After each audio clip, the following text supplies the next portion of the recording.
Alright, so hopefully this works. Let me know if you can hear and see, though there's not much to see at the moment. It's just a void. Let me see. Hi Kate, hi Pumpkin, hi Sassy Britches, and 23, and Arctic Journals, and Kato Meow. Hi. Hello, hello.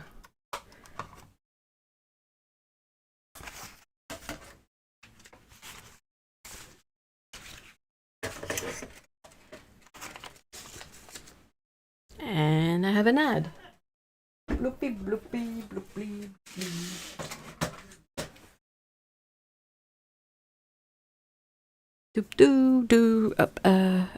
Ad. Anti-patience!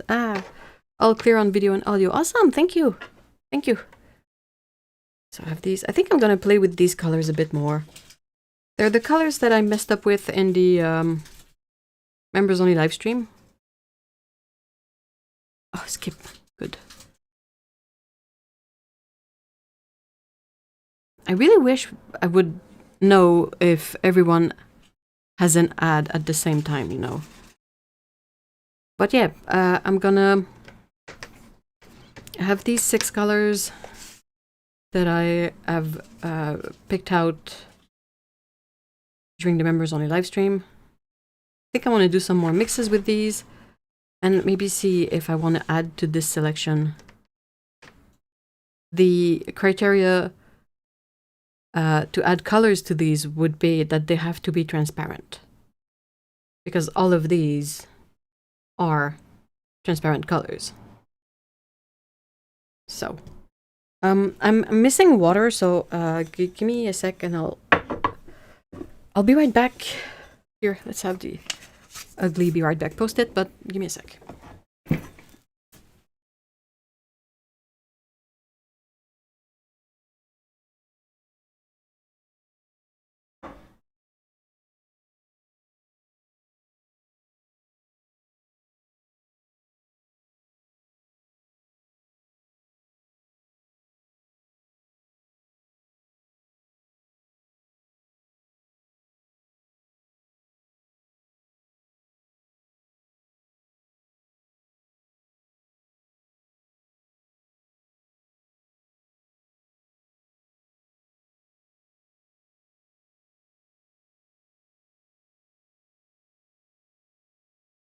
Right.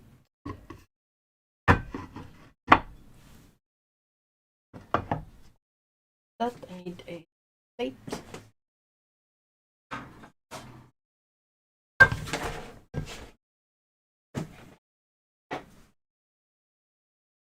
All right.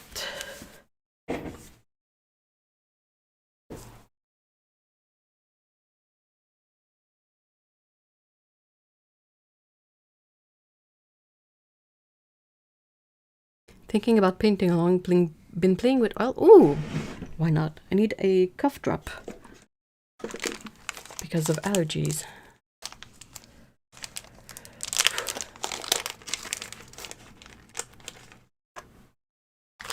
I've been deep in. Oh no, listen, you guys. Aw, dang, that sucks.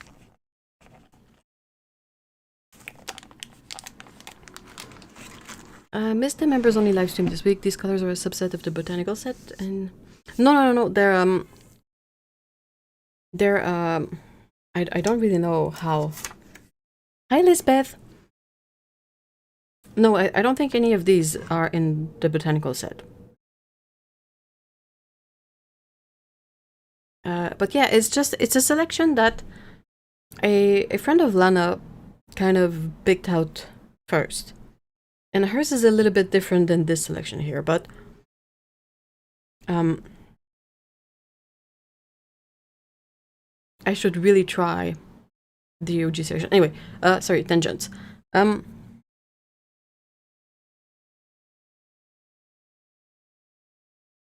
Yeah, so basically, this person selected 6 colors, and then Lana put her spin onto the selection, and then I took like both of these as inspiration, and I put a bit of my spin on the color selection. Funny story about a BRB sign back in like 2003 or something. I ran out of gas in the city and I had to park in a bus spot on the side of the street. I left the BRB sign in the window. And when my friend brought me back from the gas station, she was like, "What the fuck is that?" And I was like, "A sign in case a cop came." And she was like, "You idiot, nobody knows what that means." And that's how chronically online I was straight out of the 90s.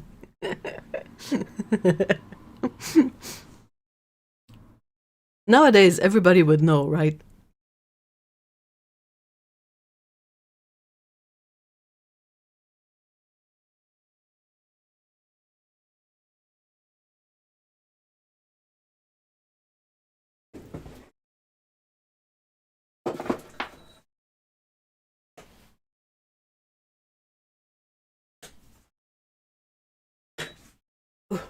Man, allergies. It's like in summer you can't win. When it's nice, like the allergies are like destroying you. And then when it's not nice, they're still destroying you, but it's not even nice outside.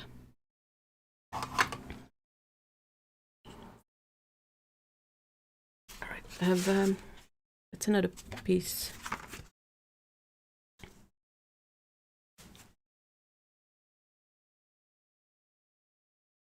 Yep, sure.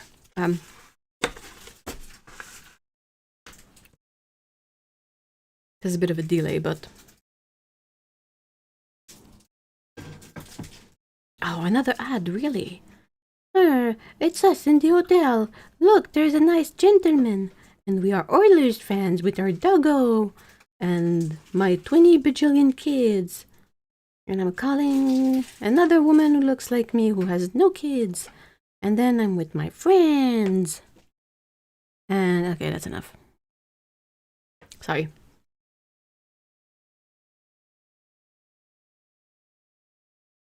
Bit better.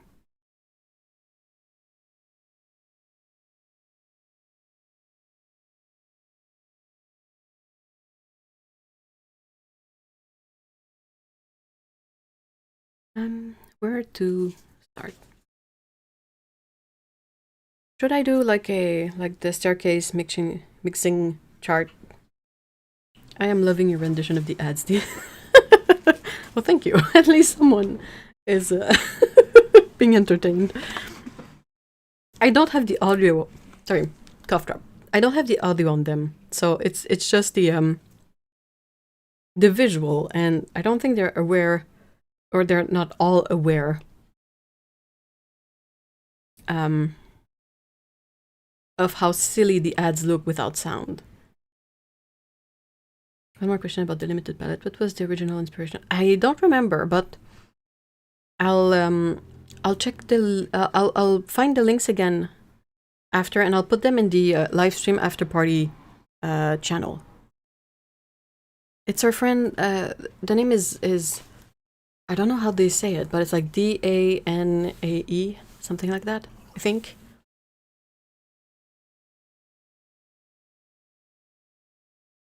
Okay. You kind of sounded like Teen Girl Squad strong band there. Hey, Paulo! Yeah, okay.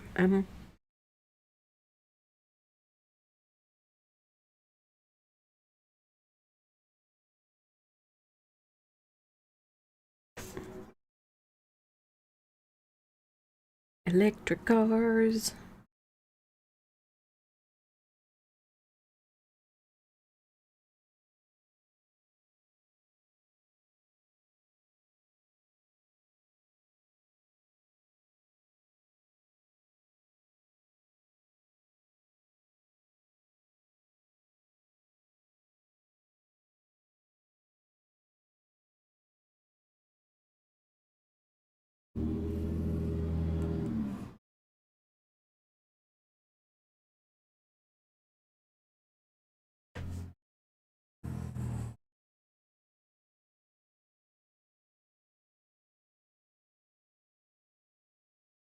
There we go. Really wonky. I'm having dinner alone and watching on TV. Ooh, a little bit of a quiet evening.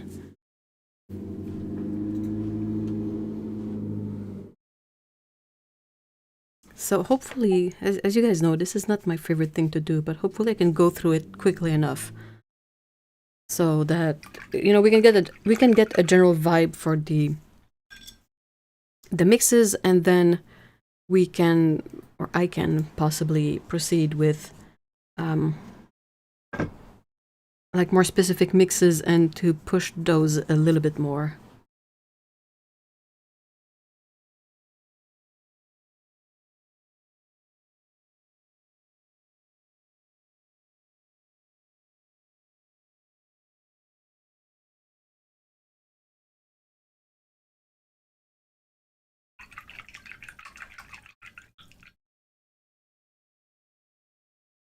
I lost my color wheel. Now I have to Google each time I need to create something. You... Hey, Babi! Hello! I'm playing with my Schminke Horolam gouache. Ooh!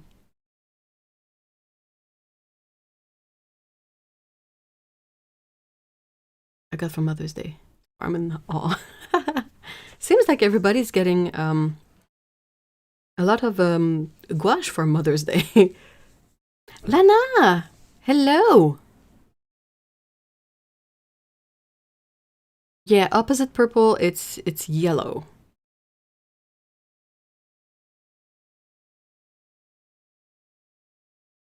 Yeah, that's the people getting gouache for Mother's Day. Interesting.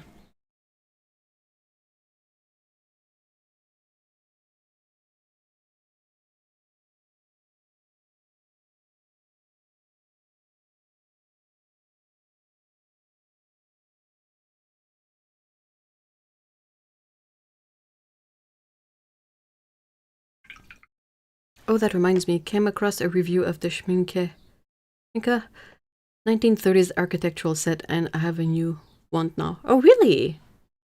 Oh. Someone was asking about it in the Discord server. Oh, the super... Yes, yes! The like my sort of my spin on it a little bit.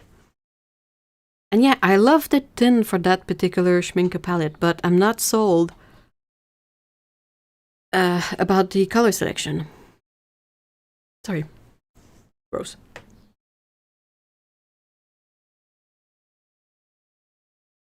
Be right back in a touching grass type of way. Okay. Enjoy that grass.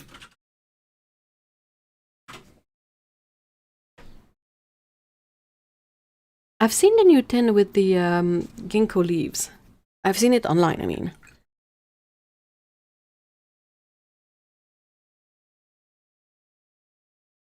I'm not particularly interested in getting it because I'm really annoyed by the metal tins in general. And I already have a good selection. I don't feel like I need more of those. So I don't want more, but...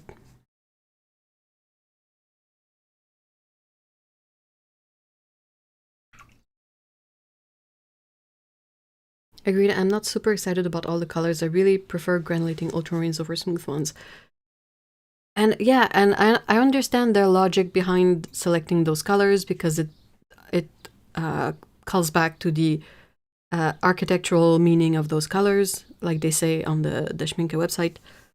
Basically, every color was a different material.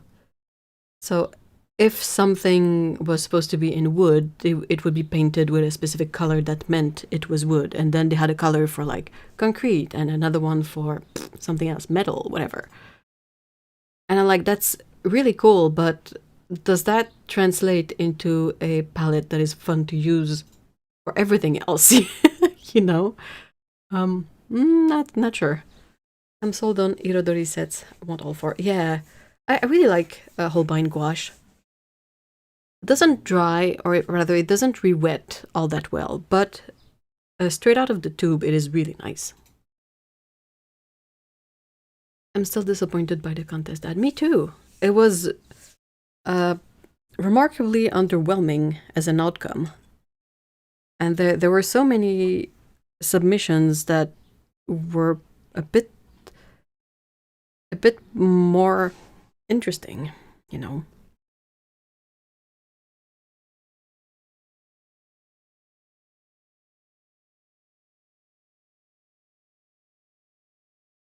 But this one apparently conforms to the DIN standard for technical drawing or something. That's what got me hooked on it, Pumpkin. I'm sorry.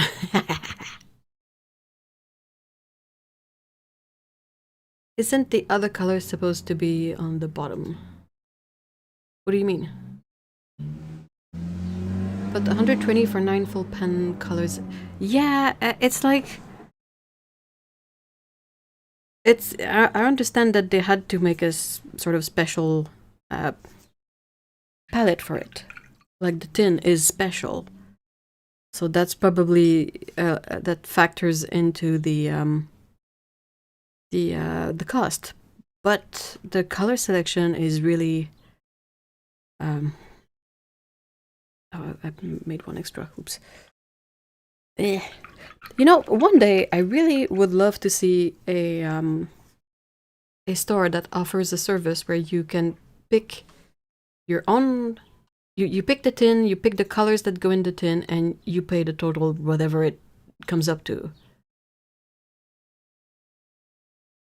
Oh, the chart! Katu meow. It's like... you know when you do the full staircase chart, like that, the full... You have like the color here and the color here, and then the lineup of colors at the top and the lineup of colors at the side, or bottom and other side, however you want to put it. And then in the middle, where the same colors, they overlap, you paint with the color.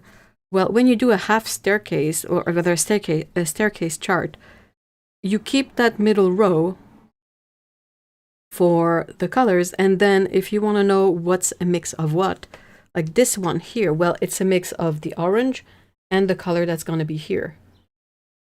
This one is a mix of the red and the green, like that.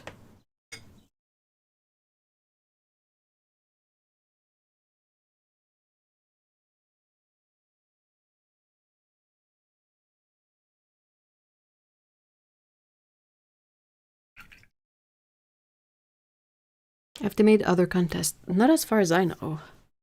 Maybe Lana knows.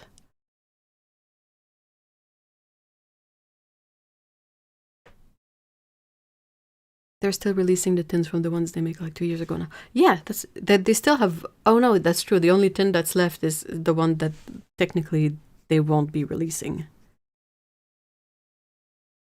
I mean, that didn't help with the underwhelming outcome either. Like the kerfuffle, haha, over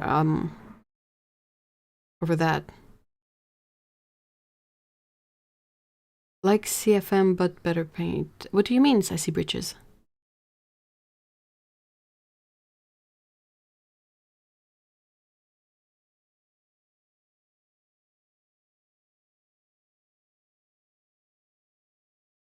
The plagiarized one. Yeah, but they're not gonna be making a tin out of that one, right? They said they wouldn't.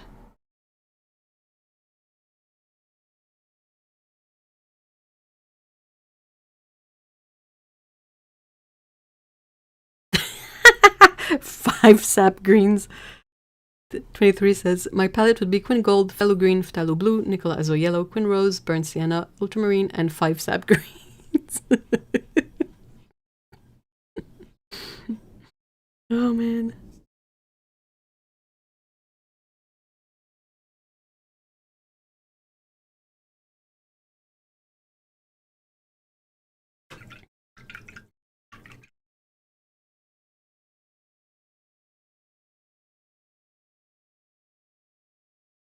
Which 5? Yeah, good question.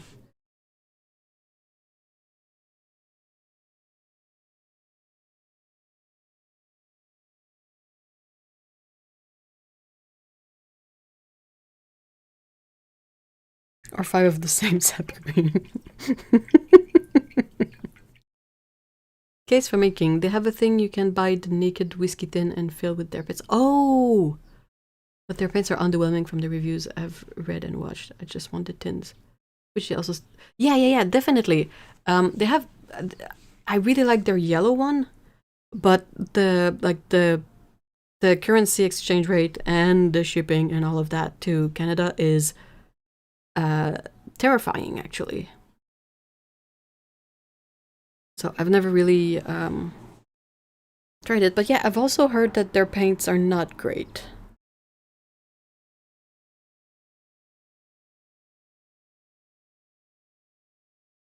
To me, when I look at the pans and when I look at people when they paint with them, I get the vibe that these paints are gonna rub off something awful. There's something in the way they look. Sorry, that has that vibe for me.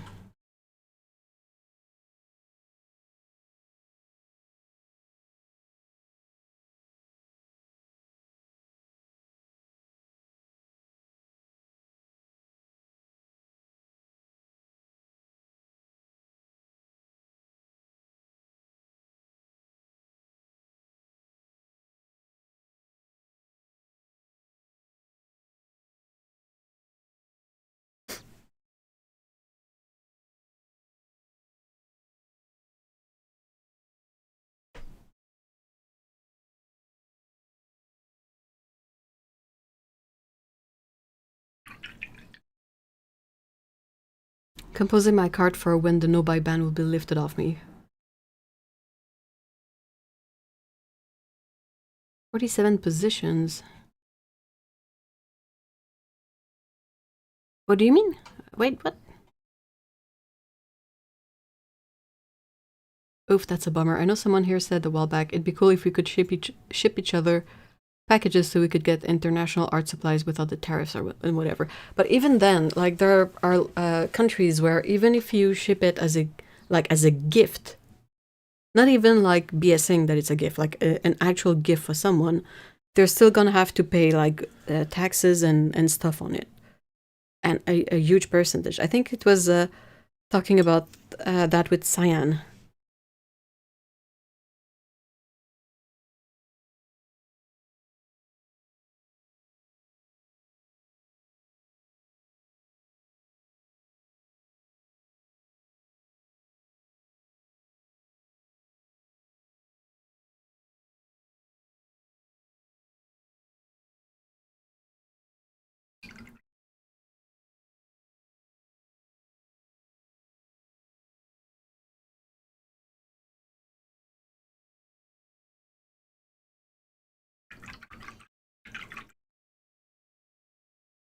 But we still have to list what's being shipped, and now you have to put commodity codes for the items. It's insane. I had to do that to send watercolor paintings to my grandniece and nephew without that to the States. Oh, yeah. I've had to do that too when I had a couple of things. I mean, when I sent the painting I did for Alex, too. Like, you really have to write what's in the parcel, and you have to use sort of a different portal to prepay for the tariffs.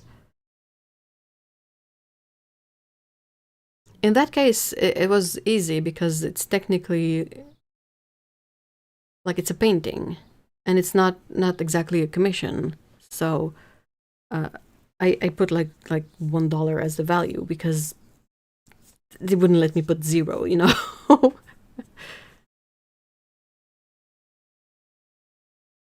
Well, I need a car, and driving school is pricey too, so all those watercolors, gouache, and other stuff I want is no. Yeah, definitely.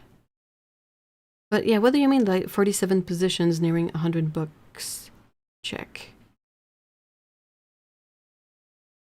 And my niece still got charged import duty. Really? Bleh. Ew. Forgive me my ignorance on this subject, but is it because of the US stuff, or was international? No. It was much easier before. It was still pricey, but it was easy to do, at least.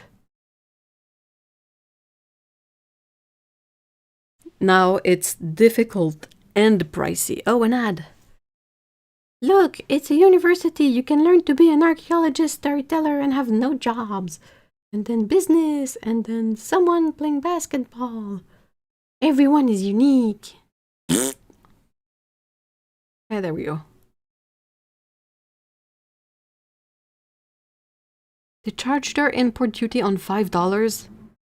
Oh man, what the heck? And it's always rigged, that stuff, because it's like the duties themselves are like a percentage on the value of what you declare on the parcel. But I don't know if it's the same in the US, but here in Canada they always slap a handling fee, which is a static like $10. So regardless of the value, like you send something and it's $2, well, the person is gonna pay 30% of $2 plus $10. It's like, wow, great. Oh, 47 watercolors, acrylic gouache, and regular gouache. Oh, okay. Oh, now I get it, okay.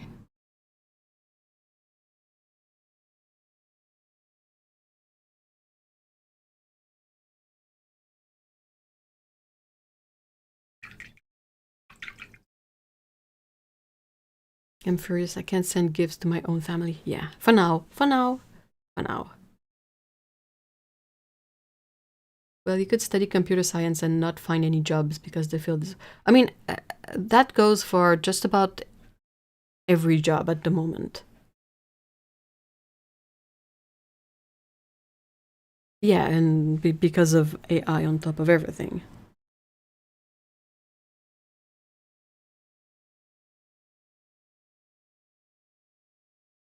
Our government trying to pass the law to charge duties on packages under 150 euros. Ugh, this spell makes me want to get up from this planet. Seriously. If we do that, we need to leave like the billionaires and capitalism behind. That has to stay. We're not bringing that with us. Screw that. No way.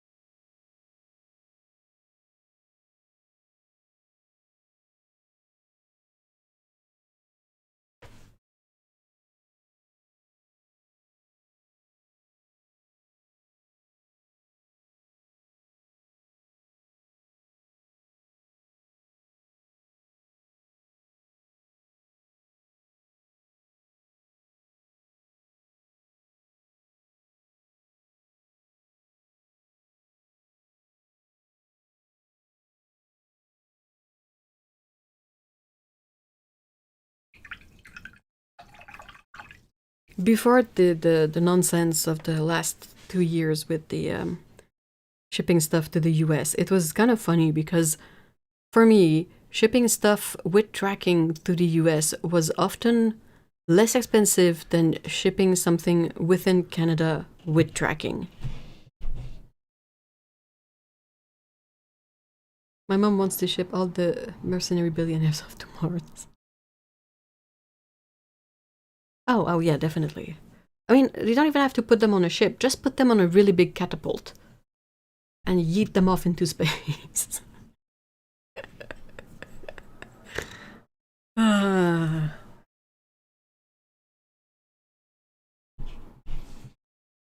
can put them all in another Tesla. How to not start day 25. Oh no!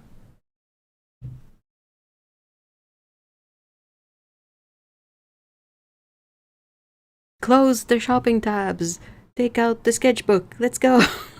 You can do it. Enough window shopping.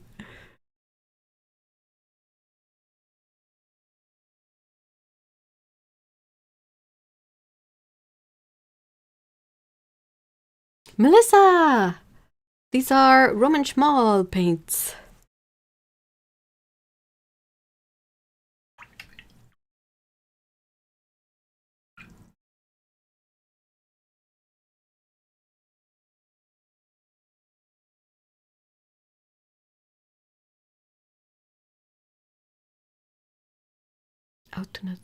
Oh, you want to start tomorrow's today?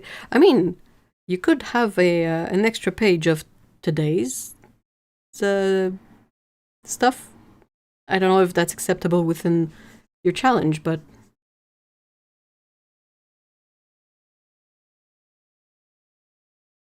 It's impossible not to have shopping tabs open during one of these. I'm sorry. That's not the goal, but this month I get to break. Ooh, what are you gonna get? I know you already have something planned for sure. I have a named tab group called Art Supply Shopping and it's always open.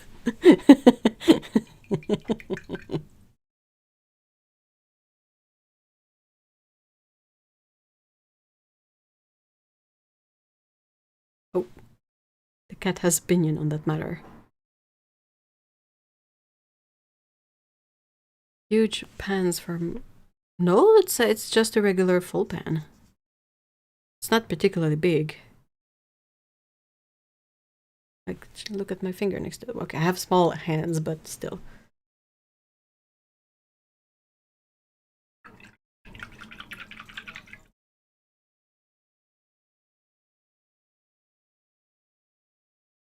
I have a named tab group.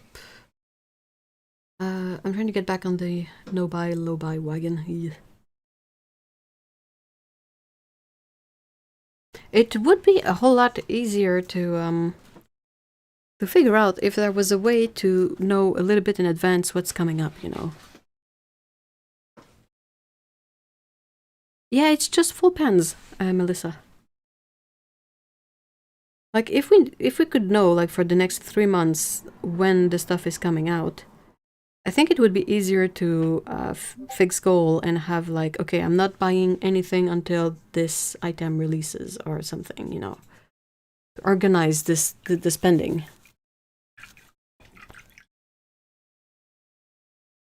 I love this color selection. I'm glad. I have to go back and write down yours and your friends because I want to like explore those more too, but I could not like not put my twist on the idea. Like the magenta, I had to pick out like my beloved PV42.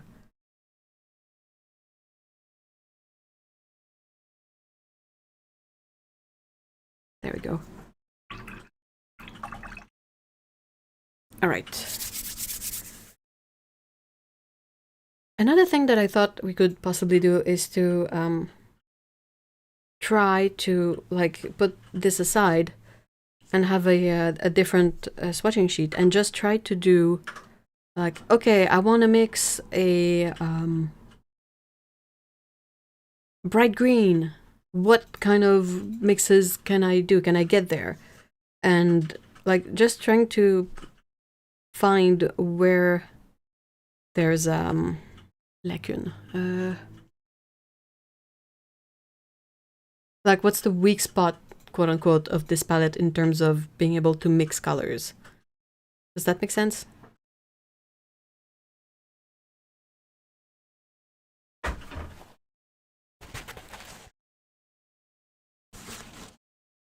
Give myself a goal not to buy art supplies except when something is empty. Till August. That's when the new 20 colors of the... Ooh! New colors from Polychromos. Ooh, interesting. Yellow from green and orange. Was it... Yeah, that's like the... I feel like the yellow from the green and the orange is like the shining beacon of this particular color selection. I feel like having this orange or a suitable orange and green gold is the one thing you cannot really skip with the idea of this palette, because that's what gives you the yellow, interestingly enough. Then you have a bit of leeway with all the other colors, but you kind of need these. The green gold is sort of mandatory, and then the orange you have a few options, but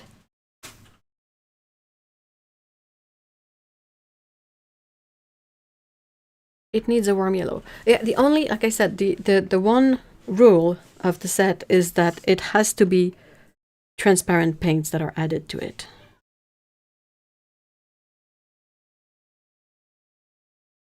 P071. It's a O. I cannot write PY 129, PB 16, PB 60, and PBR 25. There we go.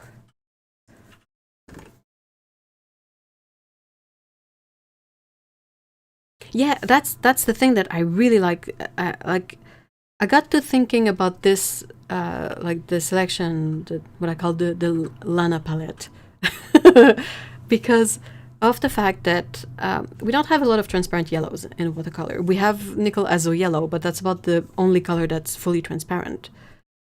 We have some that get close to it, but not quite. And it's not a hue that I kind of reach for.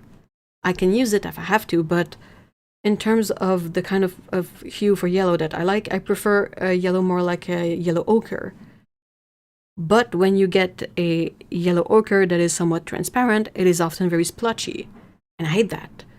So here we end up with a color that is very, like, this is gold ochre from Roman Schmal. So as you can see, like, this is not the perfect match, but in between these two swatches, there's a color just like this one, but it's fully transparent. So that's like something that will not move from this palette.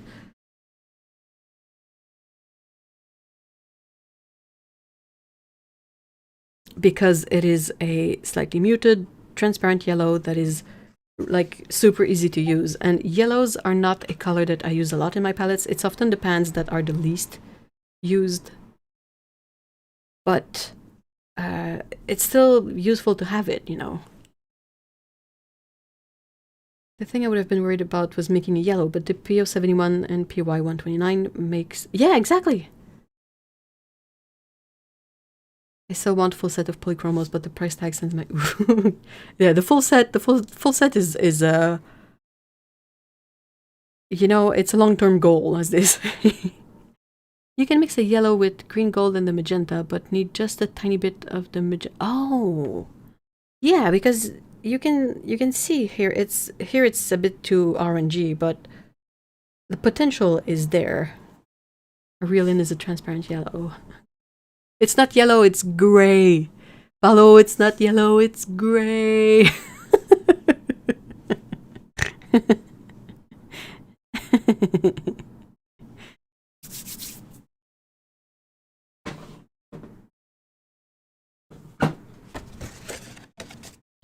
Just gonna grab another one, put this here. Let's try that green with just a hint of magenta.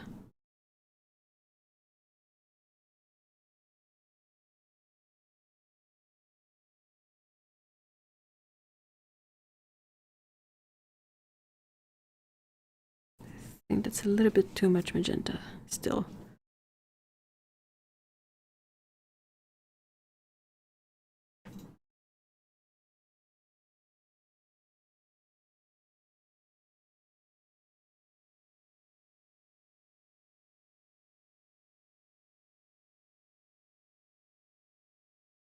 It works, but you know what the first one reminds me of? I feel like it's a like a good base for a Caucasian kind of like light skin color.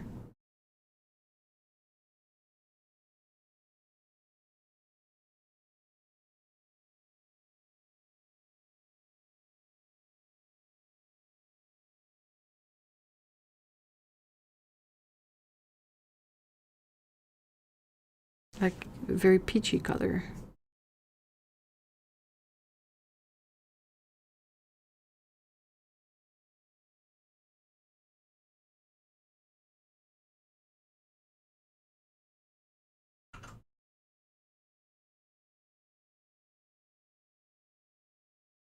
Something magenta is kind of reddish.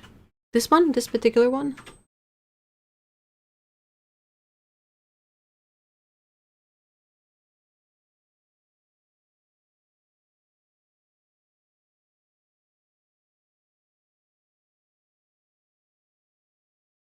It's difficult to gauge without having other magentas next to it, but I get for me it feels kind of neutral-ish. Not too purple, not too, pink.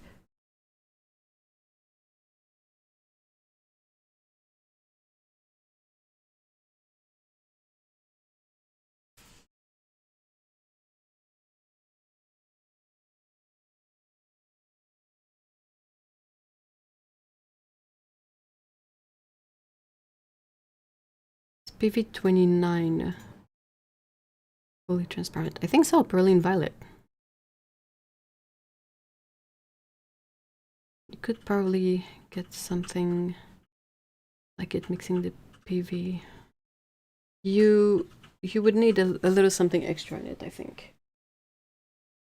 I'm trying to find...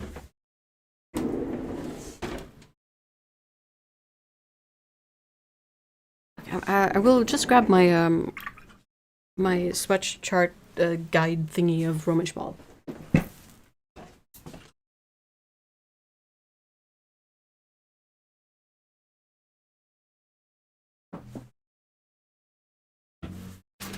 That way I can look at the other colors. It might be just the camera too. The camera has a bit of a yellow cast to it. There it is.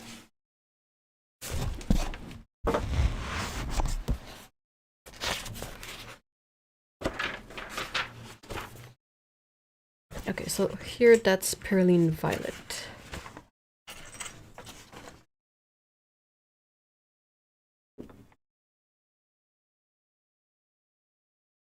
Let's say I want to mix something close to it.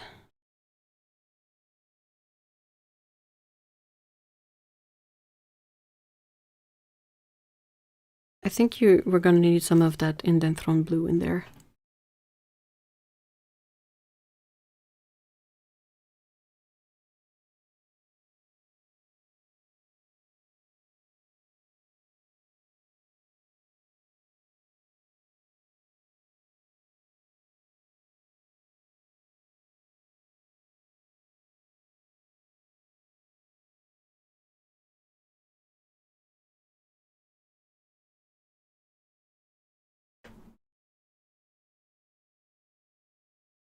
Oh, another ad! Training impacts your bottom line.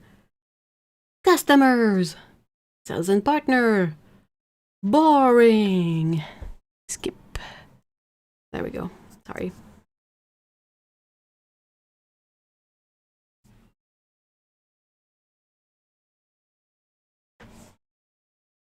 Isn't PY 154 transparent? Off the top of the dome. I don't know. Hold on.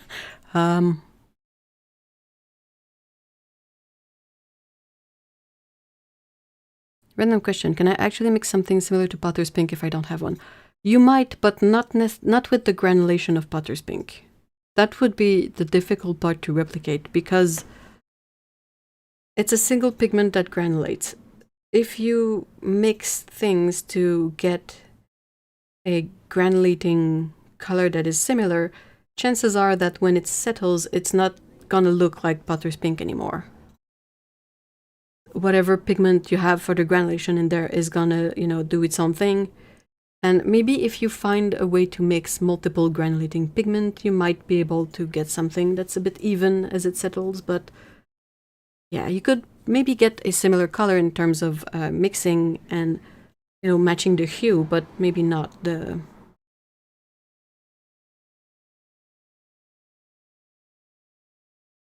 I would love a non-granulating Potter's Pink.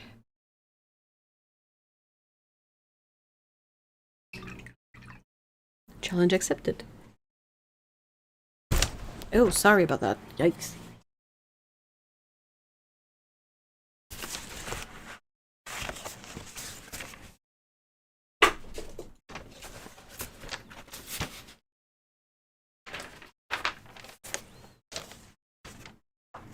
Okay, So here we have a Potter's pink.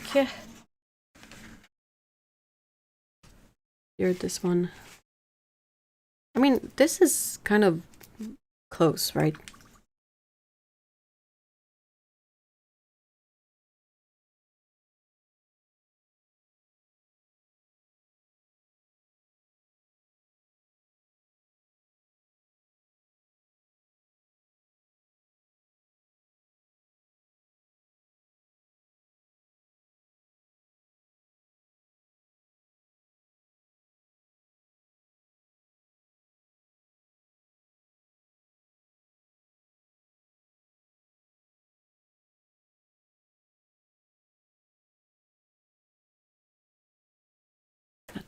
Not quite. Bit too yellow.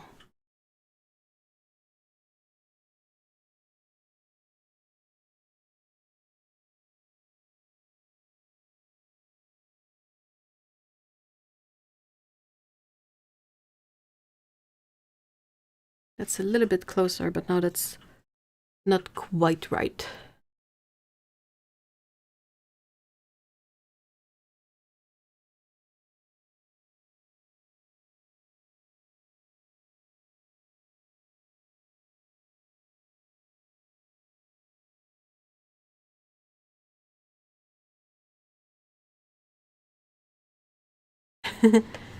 What's that plum? That's the sort of pearline violety kind of color.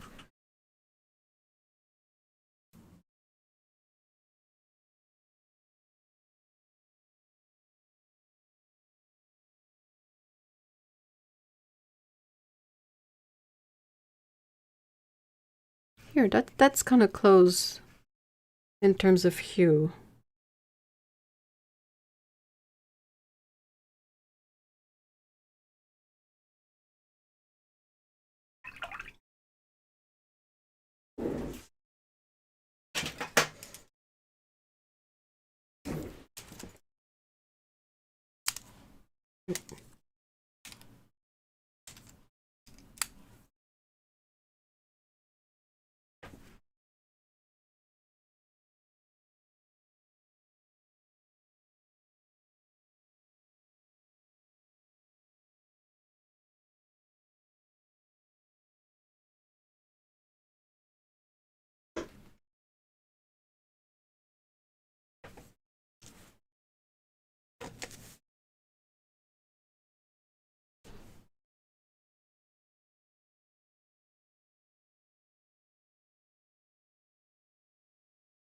I'm finding now that I'm into watercolors that I love colors I wouldn't have thought.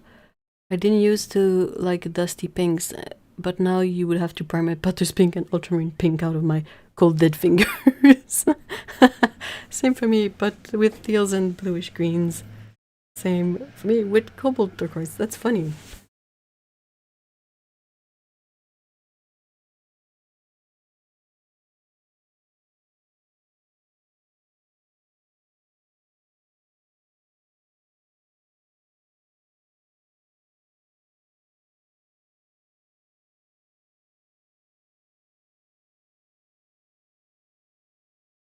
What else? What else?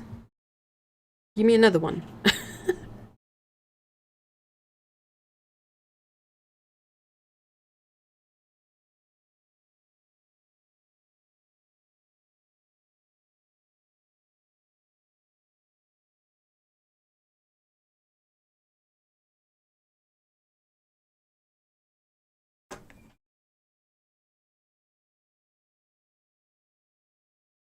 For me, the possibility of mixing something really makes me like colors more.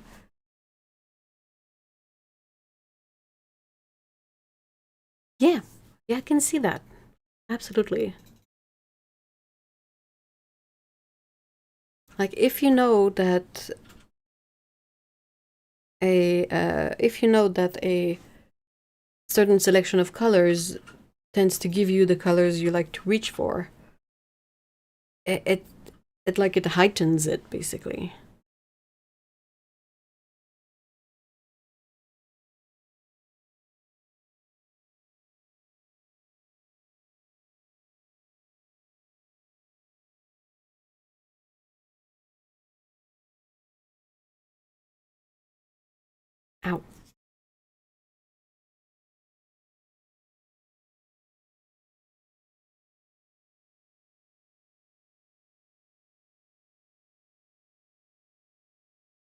I'm going to post a pic of the color made by accident using some cheap paints and see if you guys know if there's a better paint that's closer or how I can recreate it with better paints. Sure.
Trying to mix a deep red, see if I can get there.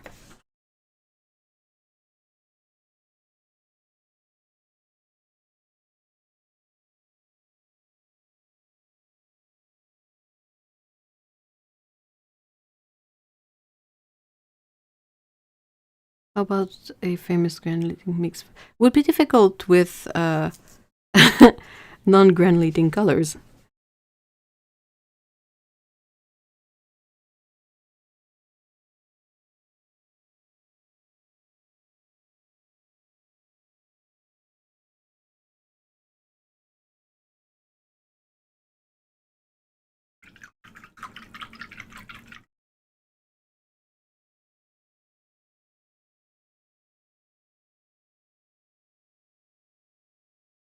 Yeah, from this set alone.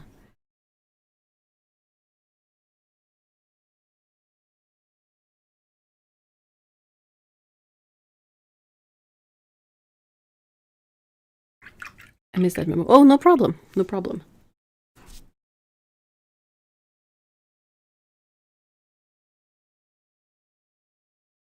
That's what I'm trying to do. I'm trying to find the limitations of this color selection, basically.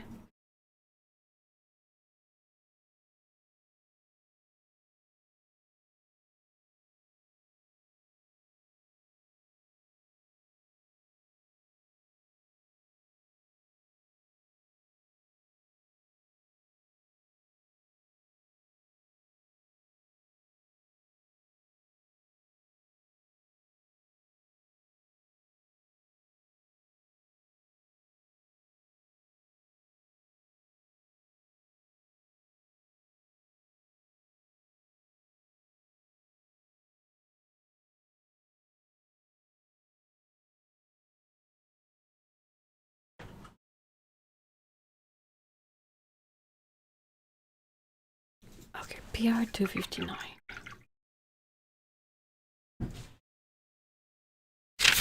That's a ultramarine pink, right? Yeah. Sorry. So it is this here.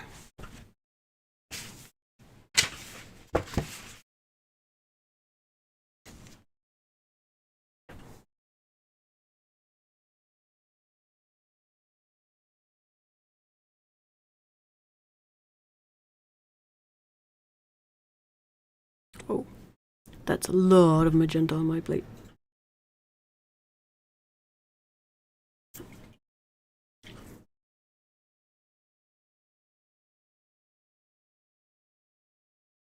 I'm still a convenience colors or love girly, but you guys really got me into mixing lately.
Yeah. Yeah, I think the other one is closer. I think that's closer.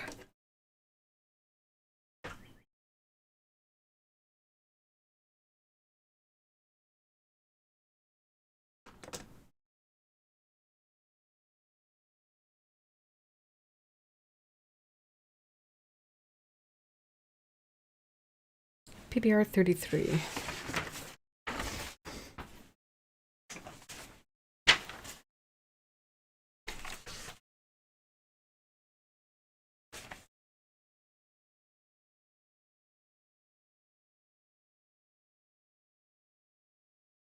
Is that their Aquarius Brown? I think so. Oh, that's PBR 11, but it's PBR 33.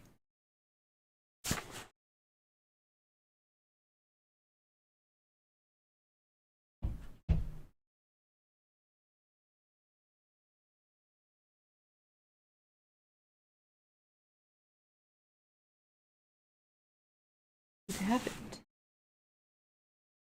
5, 48, 7, 29.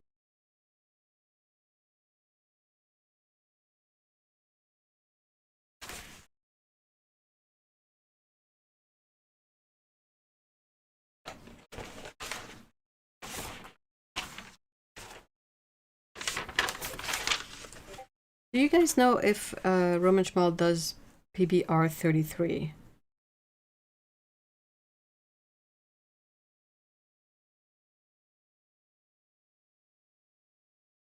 Looking for it.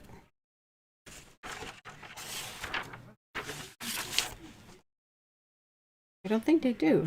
I can't find it.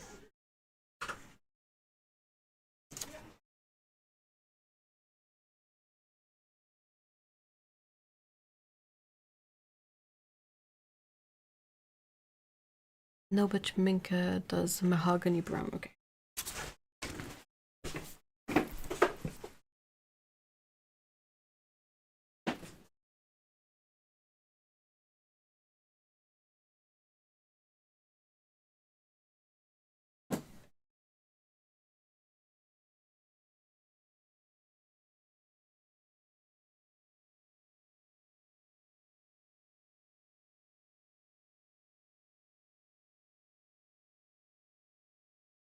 Okay, sorry, I was looking for a reference.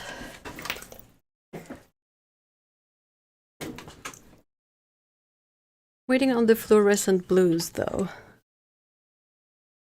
I would say that the manganese blue hue from the brand that shall not be named makes for an excellent fluorescent blue. It even glows under UV light.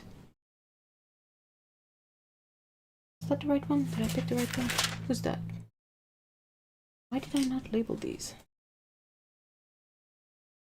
So it's mahogany. I think so. Where is it? Oh, I don't have mahogany brown, that's why. Crap. I have the good old walnut brown from them. But that's a discontinued one. That's why I got confused.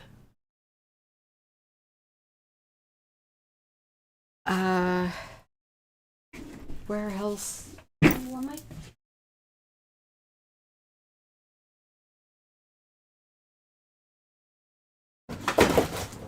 What would I do? That's a heavy binder. I almost ended up being a catastrophe. Oh no, an ad for Gemini. Blech. Nope, no AI. No, thank you.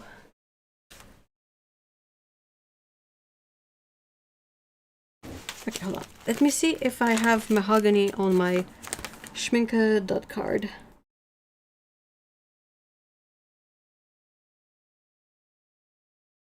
Oh, there is mahogany brown. Okay. Dang it. Stupid thing.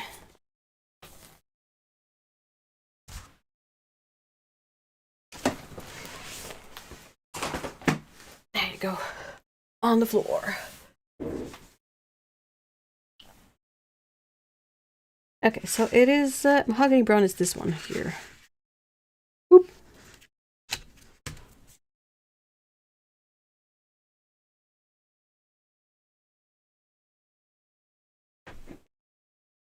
Maybe there's a physical reason.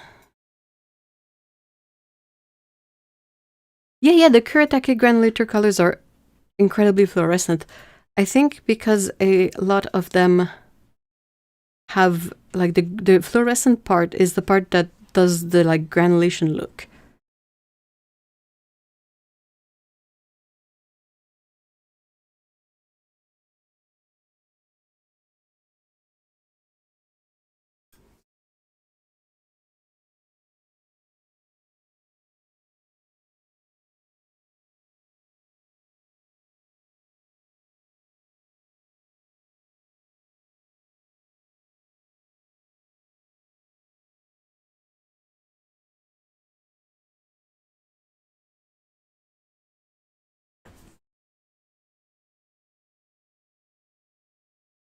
Here you go.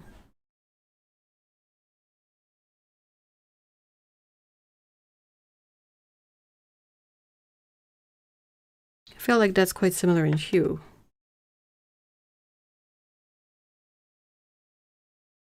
Perhaps I could mute it just a touch more, but...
I'm looking at the mixes and trying to find another... Like, of course, there's colors that it won't be able to mix, like cobalt teal. You can't really get a cobalt teal from these colors, but it's a bit like trying to mix a magenta from other colors. It's not a color you can mix. It's a color that if it's not there, there's really not much you can do about it. Like the cyan, magenta, yellow primary.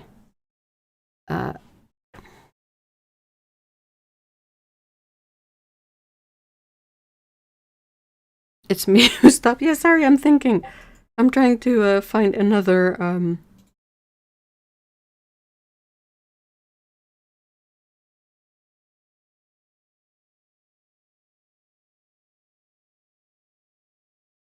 I think you might be able to get something similar to if you had just a little bit of the orange in the mix. It's difficult because this granulates and this doesn't.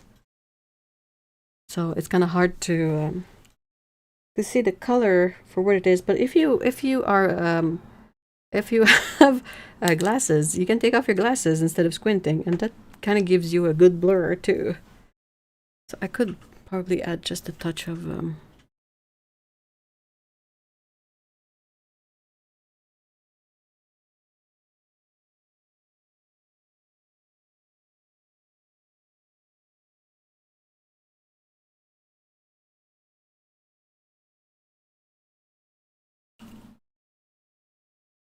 not quite.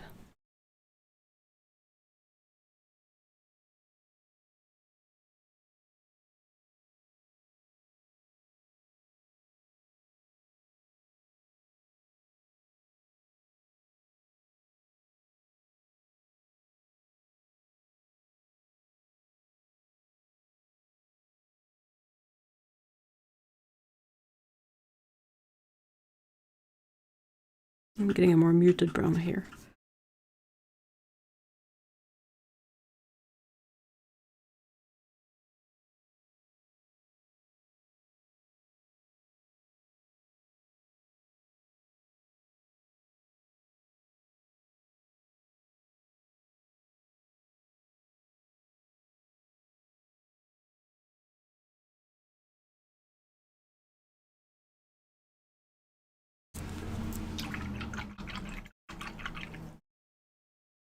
All right.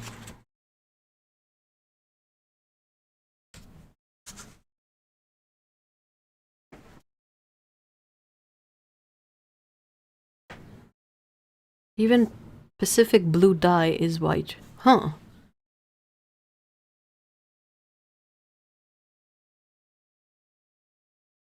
How do they get things to look neon blue then?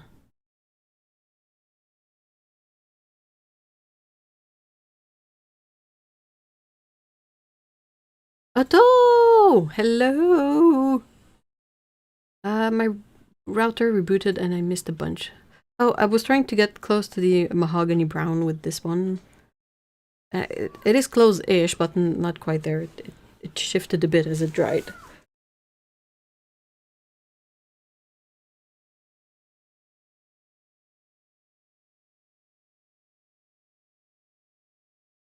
Ooh, lunch.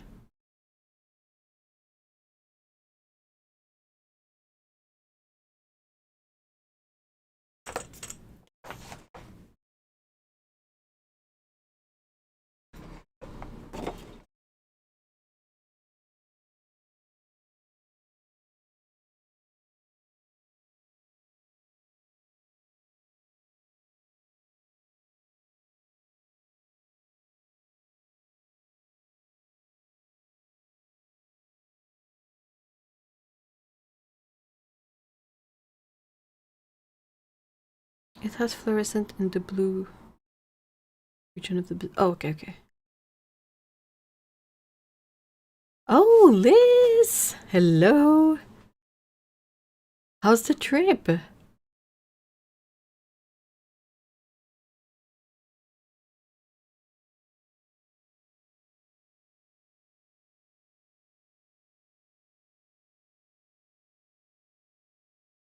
What colors did you end up bringing with you?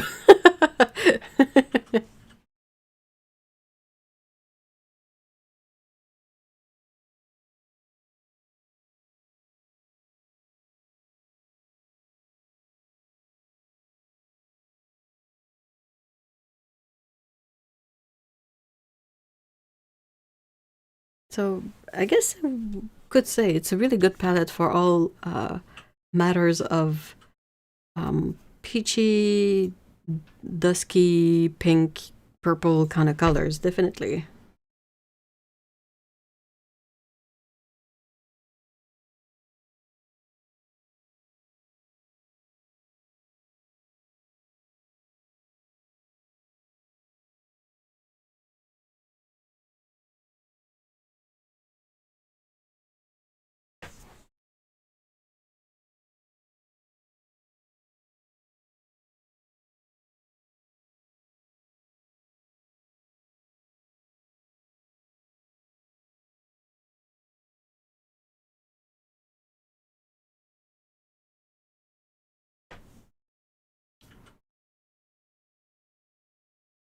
I can totally see an eyeshadow palette with the colors on that sheet of paper. Yeah, true, without the greens. Absolutely. No, one of those, like warm, neutral kind of color palettes or makeup. It's often either like in the mauve purple colors, or they go towards the cooler and have gray and whatnot on the palette. From my very, very limited knowledge of makeup palettes. I would be into makeup more if it was not like a skin reaction thing.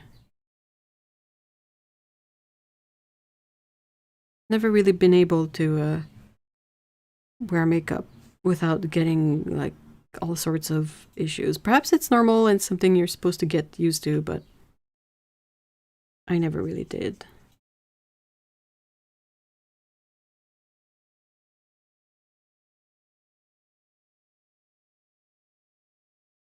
Oh, 100%. There are so many rose gold nude palettes. Oh, nude, that's it. Yeah. They are overtaking the shelves in the TGX stores. The green is there for the JoJo girls. The one color that really clashes with all the other ones.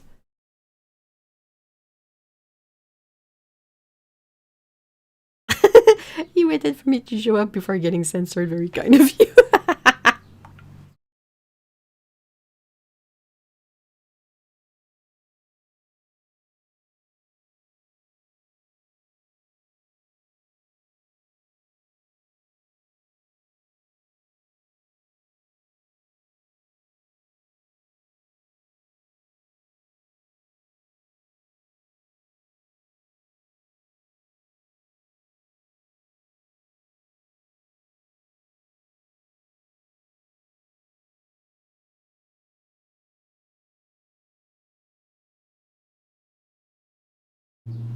I think the last time I wore any makeup was like 9 years ago.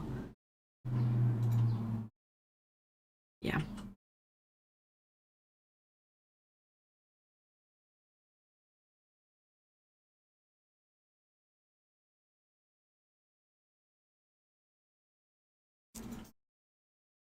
So unless I didn't catch the reference, I think it JoJo girls. I think it's the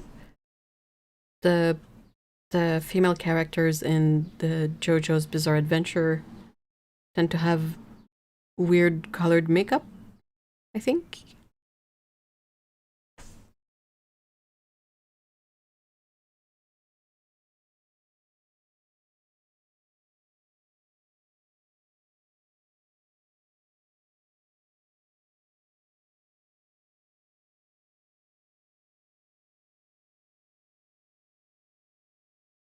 If I could wear makeup, a peacock palette would be lovely.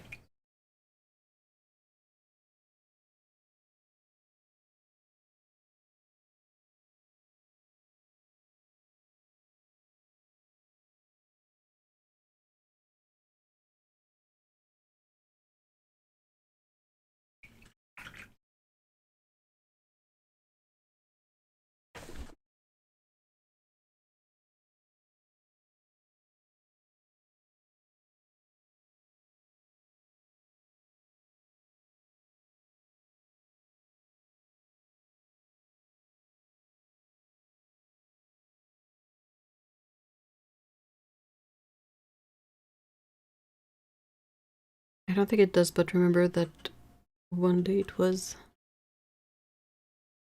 I was thinking about that earlier in the chat, but Ev didn't say anyone was being censored. And I, I mean, you said it again, and did it get censored? Greenleaf and Blueberry has a peacock watercolor palette, but it would require a portion of the national budget to pay for.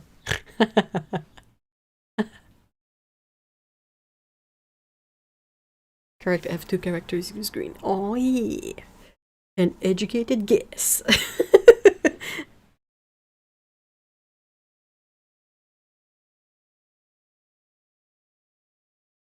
I kind of really like the reddish color you get from mixing the magenta and the orange too. It's fantastic. Some Agalo and some from Julia K Art Studio, brand new. So about 10 colors. Ooh, lovely. but I've only been painting on the balcony. So I haven't chosen the 7 for the etcher. I mean, that's good. That's good.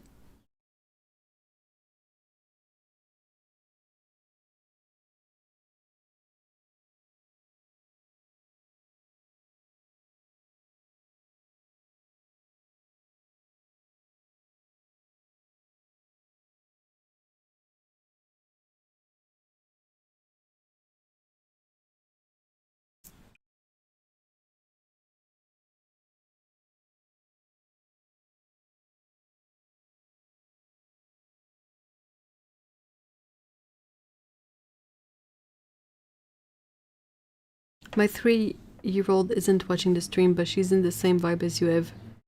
Just mixing colors to see what she gets. Aww. It's super cute, but if I hear, look, mommy, pink and blue mix violet, I'll go crazy.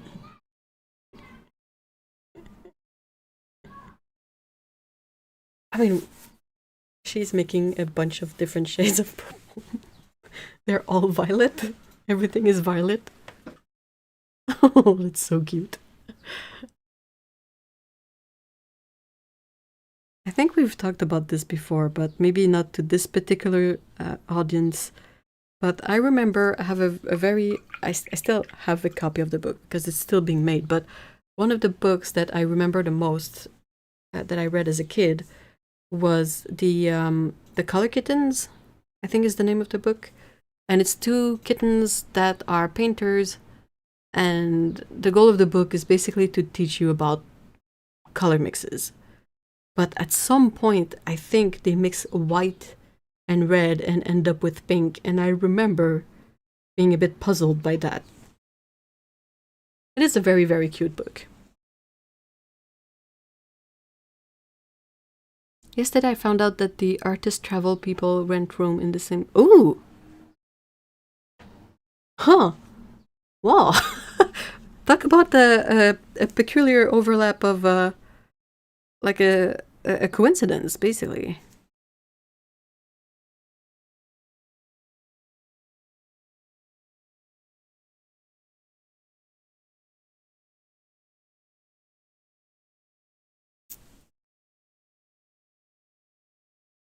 Are you still over there, Lena? Is it like for the whole thing, the whole weekend?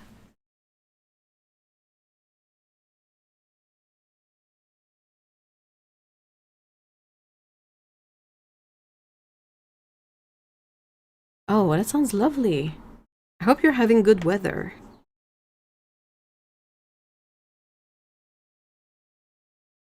I was tempted to walk around and peek into the door. Oh, what a surprise! Oh, you're back home again. Okay, okay, sorry. The issue is that she wants me to check out all her mixes, and she keeps repeating that 1,000 times. Ready for a fresh start this summer? Explore our programs. Meh. Ugh. Why am I getting swamped with like school ads?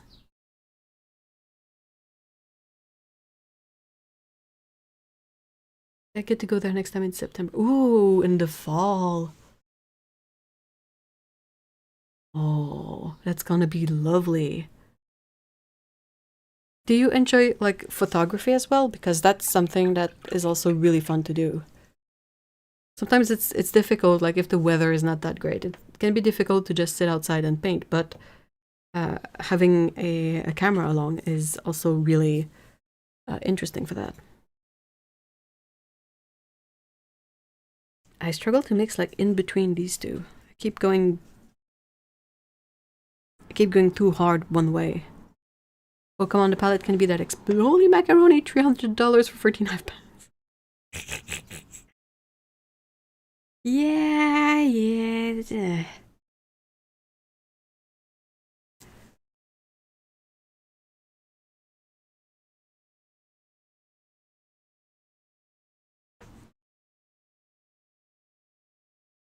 Is the palette made of gold? Has to be.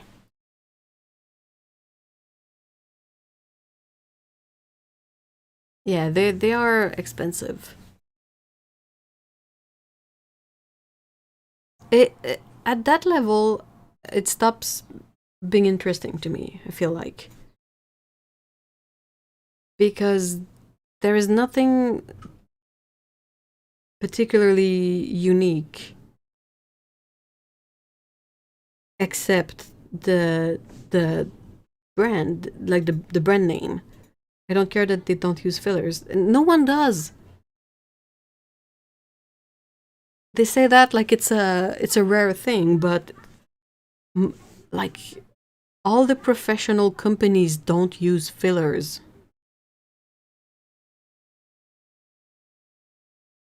2,000 euros palette.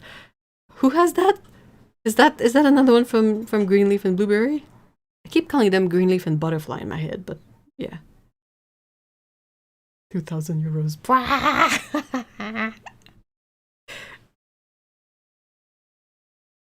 Table. Chair. They were selling a full pan of Yinmin Blue for 250. What the? Nah, that's just that's ludicrous. That's not interesting anymore. That like who are you making these paints for? Obviously not artists. You know how many 15 ml tubes I can buy for $300? It's like 20. You know what? That's kind of depressing. $300 will buy you only 15 Series 1 tubes from the brand that shall not be named. Only 15.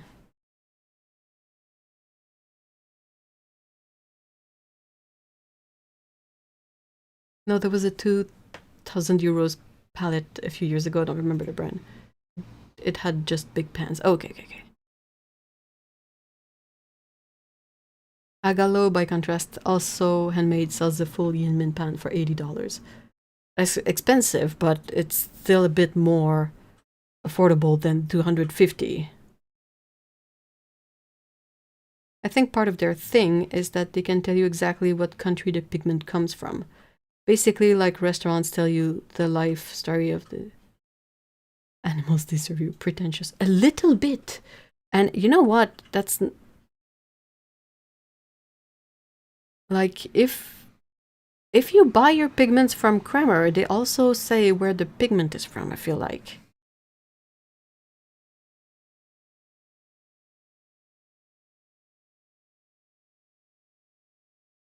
Besides, what? Oh, your pigment is from the rare phthalo mines of southern USA. Okay, so what? It's still the same color as all the other like phthalo mines green. Phthalo green is not mined. That's a silly joke. But yeah. But yeah, 15 ml tubes are like 8.5 pans each, giving you around 105 pans. You have like 7 pans of the same color, but it's just, it's just silly to think that you only get like 15 colors for $300 if you go to the quote-unquote least expensive series of that particular range.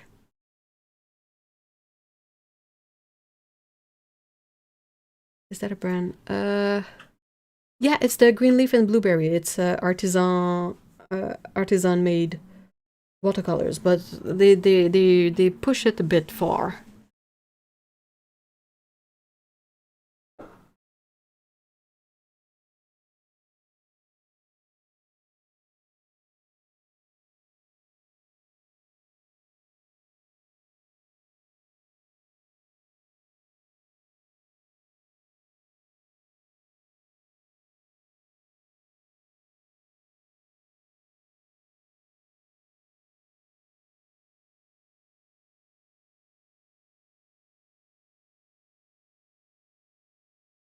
All right. I think I'm gonna switch gear and try to think or look at colors that are also transparent. Perhaps going at it this way might be interesting to find what is that. That's not the right one. This is it. Like what else is transparent, so what else could be added into this color selection? So far, the only limitation I've really found was stuff like a really like cobalt teal kind of color, but I don't think there's any that is transparent. And then a bright red or deep like perylene maroon kind of color is a bit difficult to get to, I think. Nah, I might be able to get to it. Perylene maroon. So not even that. Dang. Our cows, this pigment was harvested by the full moon after a bonfire ritual while indigenous people played ancient flute songs in the dew point. It's exactly 17. The Akashic numbers of angels. We are a tiny artist and chemist-owned company. Yeah. Turn around 3 times and spit into the north wind before grinding the pigment with 3 drops of butterfly tears.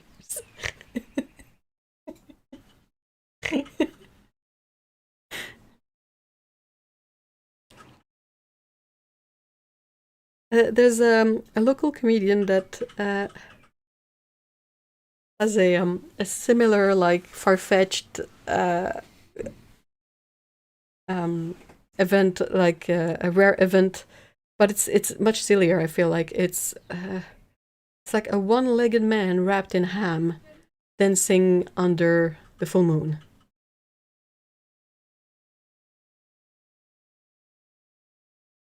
Strange how they link pigment load with fillers. Like what? Like what? So I'm not reading anything else and exiting. Aww. I enjoyed Paulo getting ranty about that.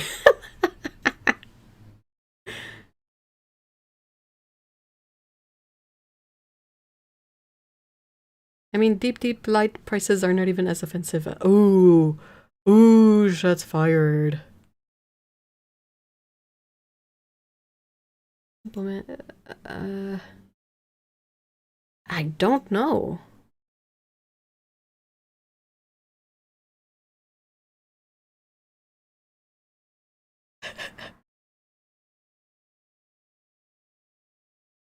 As summer comes, it is no longer nice, just hot. Yeah. Not enough time of the in-between weather. Sorry.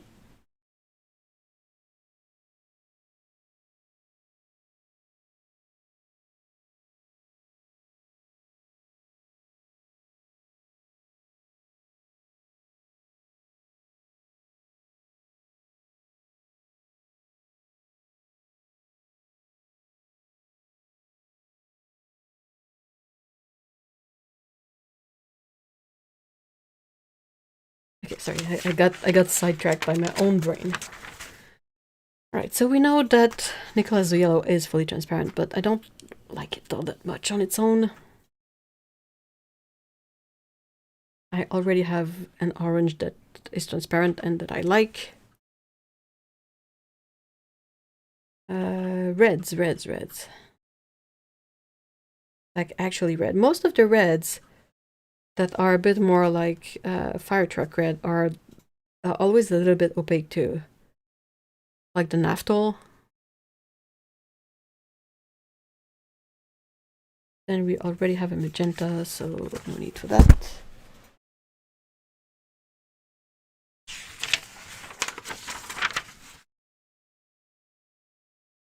It's very easy to mix a similar color to like dioxazine violet, so I don't feel like that's something that would help here.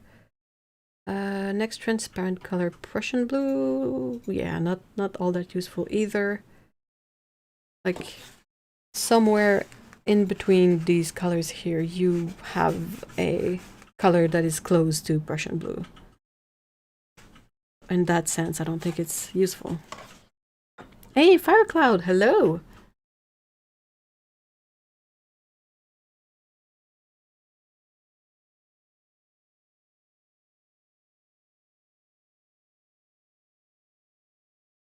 Ultramarine blue is not really a color that can be mixed, but I don't think it's all that transparent.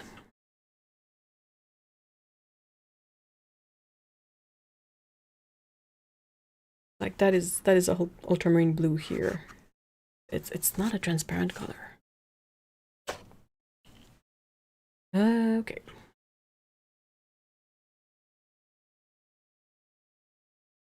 What else? Phthalo blues, phthalo turquoise is already in the palette.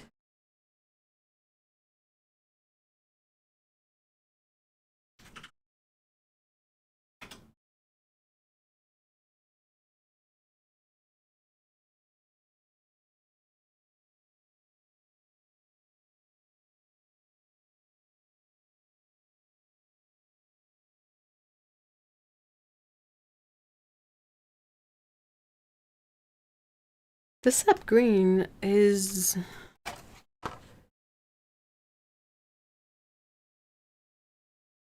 not to this brightness. You can get the similarly green, like a similar hue of green, but less saturated.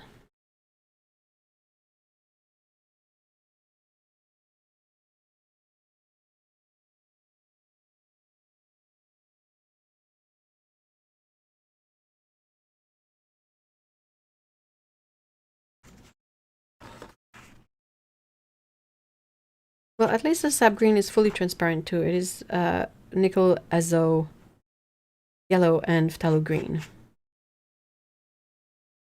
And I don't think we have something really like that mixable.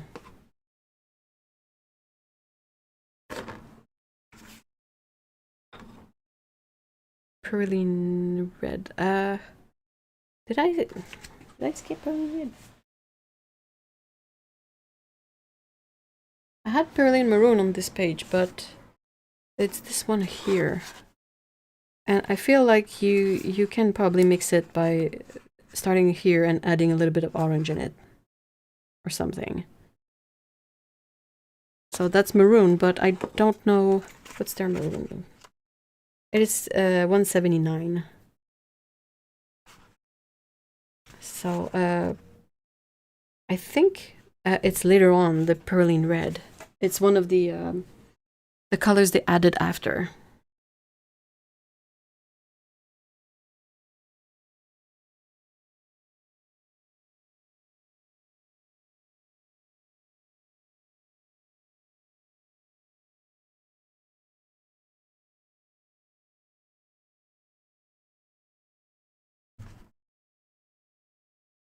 The hooker's green is also interesting. Is it? It's somewhere here though. So like that. Gold that's in. Blah blah blah blah blah.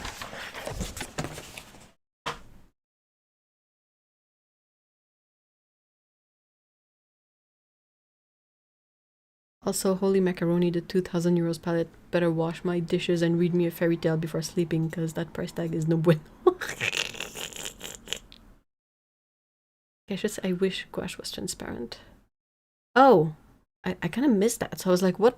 Oh, I missed it. I was like, what are you talking about? Nothing after that made sense. And I was like, what did I miss?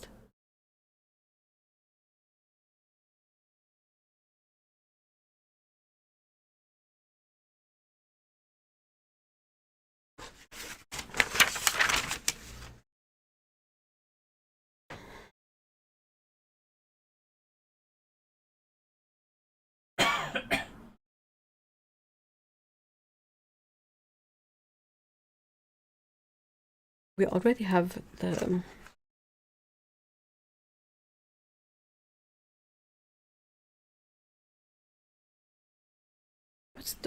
What's the one I have here? Ow. Oh, okay, it's not transparent brown. Ow. I know that Lana's friend has a beautiful burnt umber in her color selection, and I want to play with that, but I need to check which one exactly. I don't have a perylene green, but it's almost there, you know. It's not something that I feel is going to be difficult to mix a dupe.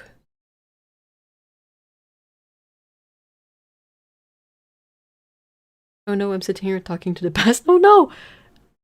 You're not live. Oh no.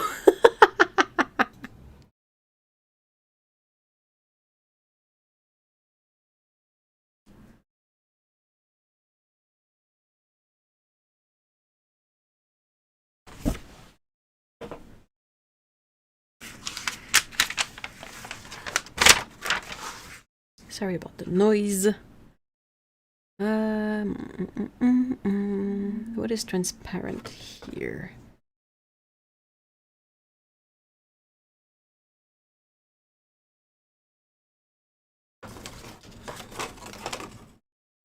This quinacridone scarlet is just like this one here. Perylene red. Yeah, we're getting something a bit more difficult to mix. But still, like I have perylene red here. It is 78. And then there's a bunch of other perylines here, like vermilion, scarlet, red deep.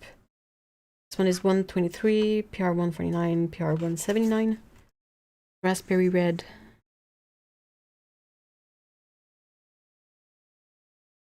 PR 272. Oh, another ad! Available metal fabrication, 3D printing, laser cutting, powder coating, vinyl labels, and glass printing. Blah, blah, blah, blah, blah, blah, blah, blah. Unless you tell me you're making paint palettes, I am not interested, stupid ad. I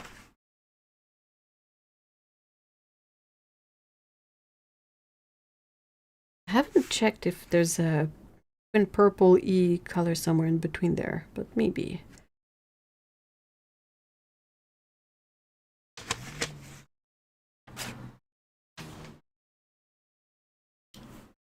Oh, it's Holland. That paint is also really expensive for one that is opaque about their pigment mixes. Also, gouache is semi-transparent when you put more water or use transparent pigments, but the point of gouache is that it's the middle child of watercolor and acrylic. I disagree with that a lot.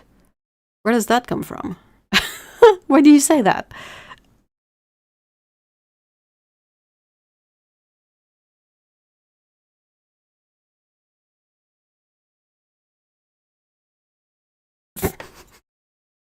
I mean, shoes. It's a bit of a neutral topic, kind of.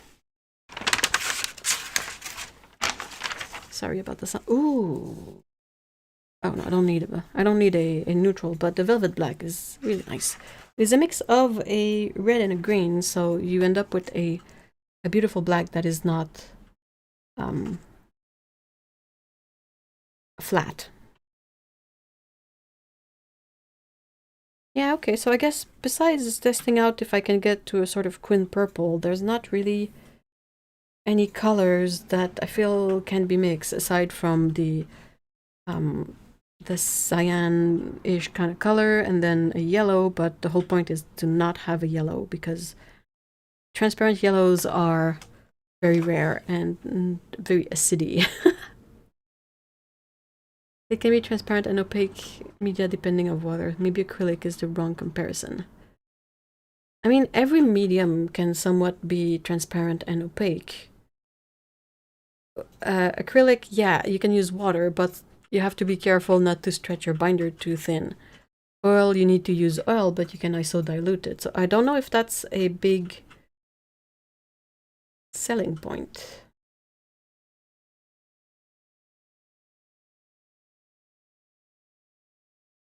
Let me read that. Middle child of watercolor and acrylic. Maybe. It's a bit... It's tricky. Because you have a gradation. Kind of. Like you have acrylic, then you have acrylic gouache, then you have gouache, and then you have watercolor. Acrylic inks are transparent, yep. Most of the time, depends on the pigment, but yeah. They always have like a teal color in there that's a mix of like phthalo blue, phthalo green, and white. That's not transparent, but a lot of acrylic inks are indeed transparent.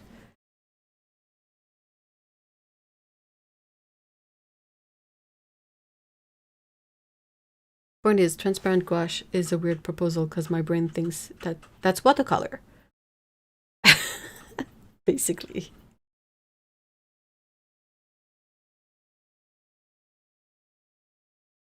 Dirty Blue Shop, hey, just on topic. Hello, hello. Transparency is also a pigment property. Some pigments just won't get more transparent in a different medium. And the other way around too, like some pigments will never be opaque. Like if you make a gouache that's just a quinacridone pigment, it's never going to be opaque. It's always going to be some level of transparency. And it's going to rub off a significant amount of pigment too.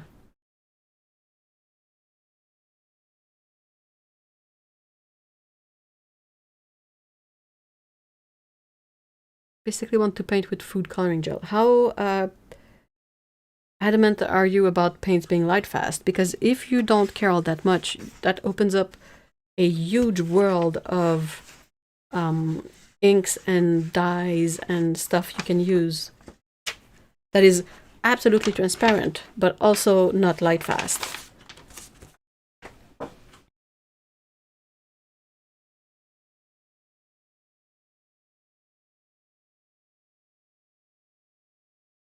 Very true. They make the transparent pigments opaque. Yeah, but the fillers affect the color of the transparency. Like, if you add that to a quinacridone pigment, it's going to become a tint, oftentimes. Or a shade. Like, it's not going to stay the same hue. Thanks, Have exactly. As I mentioned before, that some pigments will be transparent, even good. Yeah, absolutely.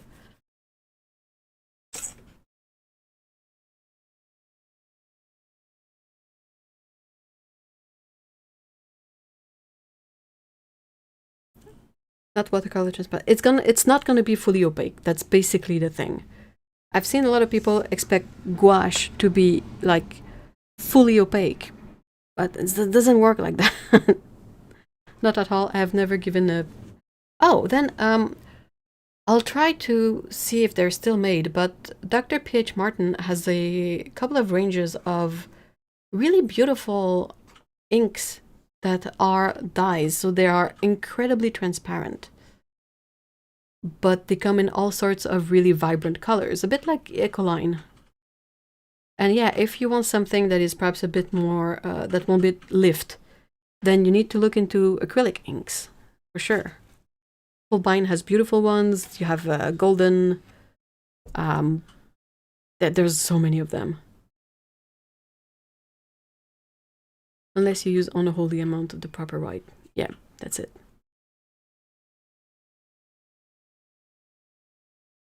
But like, if you want a, like, I mean, if you want this kind of color in gouache, it's gonna have white in it for sure. But like PV19 is never gonna be a fully opaque gouache unless you add something else in it, like white. I think it was the unholy that got censored. I don't know why.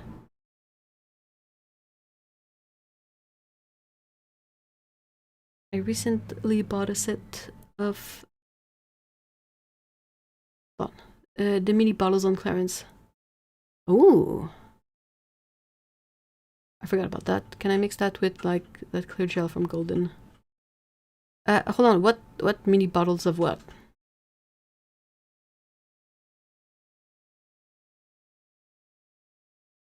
I mean, you can try anything you want, but is it gonna give you the result that you're seeking? A very good question. Let's see if I can get close to the India inks.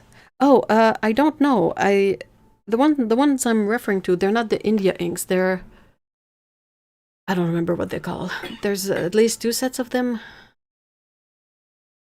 They're really cool, but I haven't looked at those in forever, so the name is buried very deep in my brain. But you know, they have the watercolor inks, they have the India inks, and then they have like at least 2 sets of just inks made from dyes. They're a bit like fountain pen ink in a way.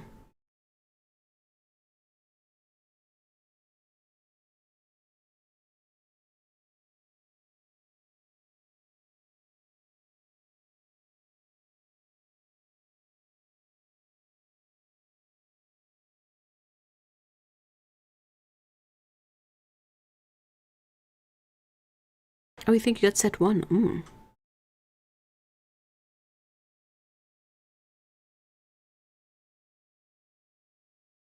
So I've tried Schminke's designer gouache and it was pretty close to being fully opaque, but it was also very chalky and I hated that.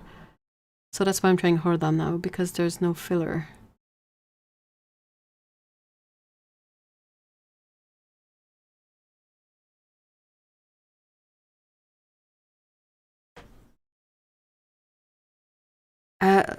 If I remember right, and that's something that I think Lana has shared, but that the Schminke designer gouache doesn't dry really well.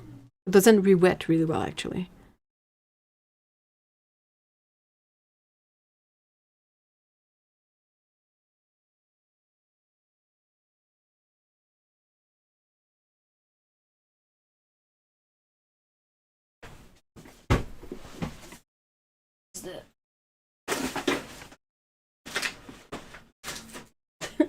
I made such a mess. Oh.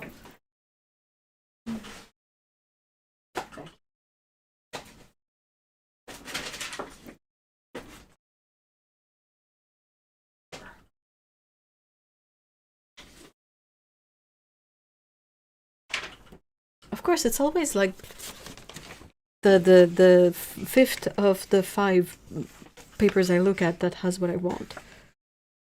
You can kind of get sort of a quinacridone, purple type of color somewhere in there.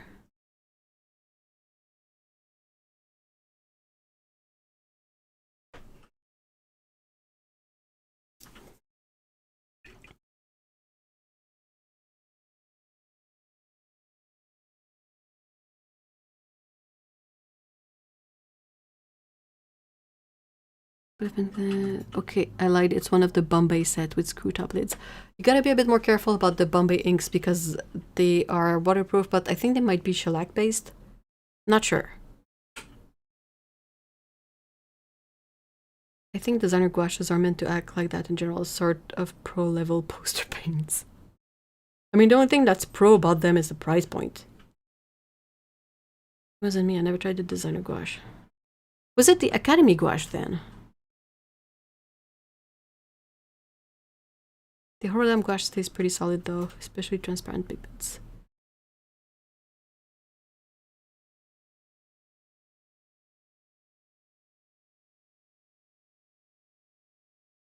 I feel like gouache never really re-wets like gouache. It always re-wets a bit more like watercolor.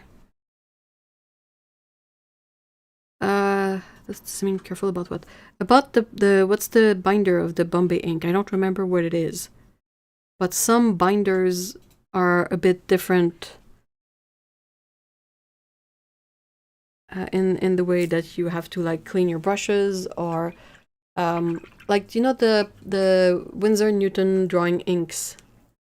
Well, they don't recommend mixing them with tap water. They recommend mixing them with distilled water instead, because otherwise they will separate.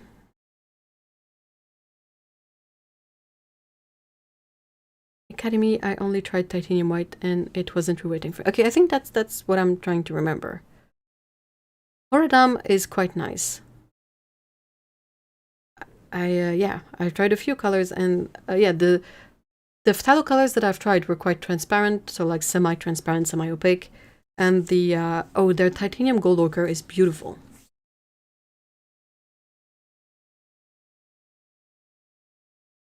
Depends on the binder. Maybe honey makes for an easier wet for gouache. It usually does. I had some M. Graham gouaches in a little palette to see, and those re-wet really well for gouache because of the fact that they have honey in them. They stay a bit softer, so they re-wet a bit better. But yeah, generally there's there's some degree of loss between re-wet gouache or fresh from the tube gouache. Sometimes it's a very minor loss, like with the M. Graham colors, but sometimes the level of gouache, the level of loss is higher. Like the Winsor and Newton gouaches, they dry really poorly. They crack a lot, it crumbles, and then when you try to re-wet, it stays kind of crumbly for some colors. It's really not that great to let dry. One thing that will perhaps be a bit more forgiving with letting gouache dry in a palette is if you use it really often, if you use it regularly. It's gonna keep a bit better because it won't have time to fully dry, like thoroughly through and through dry. And then if you keep using it, you keep like sort of hydrating it and you keep adding a bit more to it so it never really gets old. That makes it a bit easier to use. But if it's something you don't plan on using really often, I really like the plate. I wanted to show the plate. I like this area of the plate. I think it's beautiful. The dust and cat fur aside. Did you have any issues with the M. Graham gouache molding? I read somewhere that they don't have biocides. Let me check. Fudge. Oh, I think my gouache palettes are really far. Are you on the Discord server, Bobby?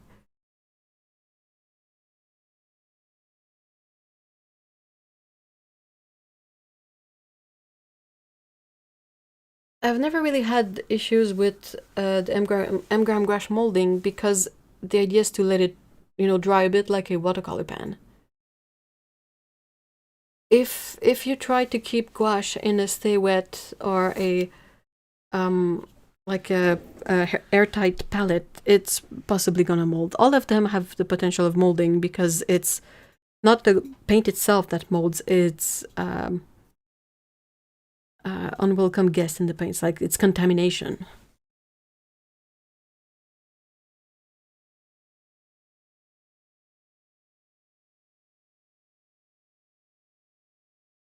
My Holbein permanent white from the 90s dried okay in a pan, but was thinking of honey, but worried about making it. Yeah, definitely. If you use it often and you like re-wet it often, you're not gonna get it much of a problem, but yeah, don't. Is titanium gold ochre? Yes, I think it is. It is so beautiful. Color, yeah, that's also very pretty. A cardinal. It's so red. So it's a dude cardinal, yeah. Oh, your book in bloom there. Oh, awesome. Okay, so I'll after the stream I'll dig up if I still have it, the palette that I had put the M. Graham gouache in it. There's a chance it's still around and there's still the same gouache in it, and I'll be able to, take a look and share it. The kind of palettes that I prefer for gouache personally is makeup palettes. I don't know why. It just works. If I find like some of these, I'll take photos. I don't think they're in my regular drawers.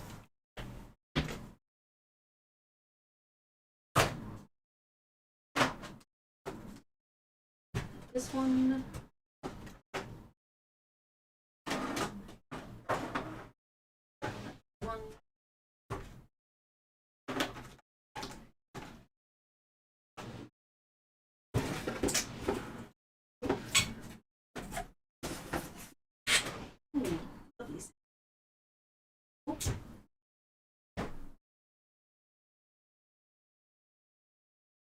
No luck. Nah, I definitely put them in a box somewhere.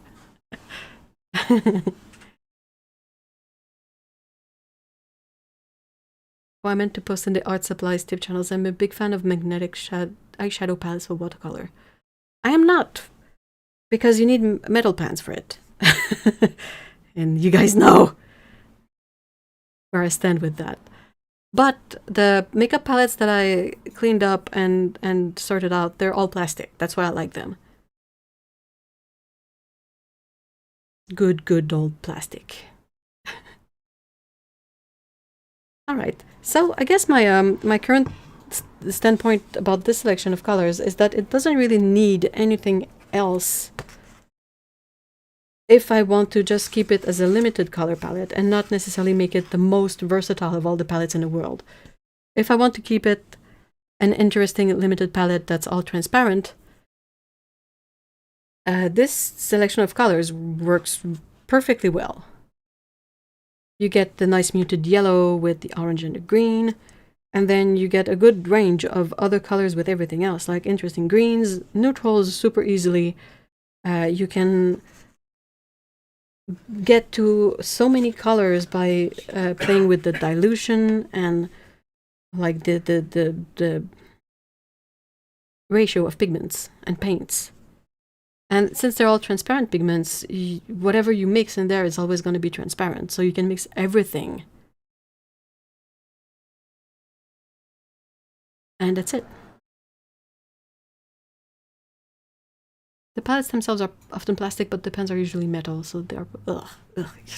We need magnetic unrustable pens. I don't know if that's something that can exist. But... I want tiny ceramic pans. Ooh. Ooh. Oh, those would break so easily, though. I just have one suggestion. Do you know the color? Nah. I'm pretty sure I don't need it.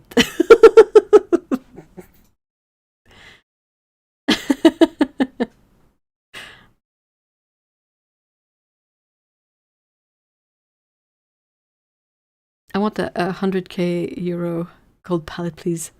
With a set of 2000 euro paints. Can you imagine having the set of 2000 euros paints and a rusty palette? I think I would lose my mind. You know, Lana, to just hark back to this palette, I think I'm gonna put these 6 colors into one of the small, like the tins like this, the Roman small tins, the small ones, because they would fit 6 full pans really well in there. And I think it's gonna stay as sort of a readily available palette, basically. Yeah, the magnetic plastic pans they have now are really good. I wish they would make them in more formats too, but the full brass with brass... Oh, dude, lovely. Well, there was a guy who sold brass half pans a while ago. Look like gold. I have a few. They indeed look like gold. They're beautiful. Oh my god, I swear the 2K palette looks like it can rust.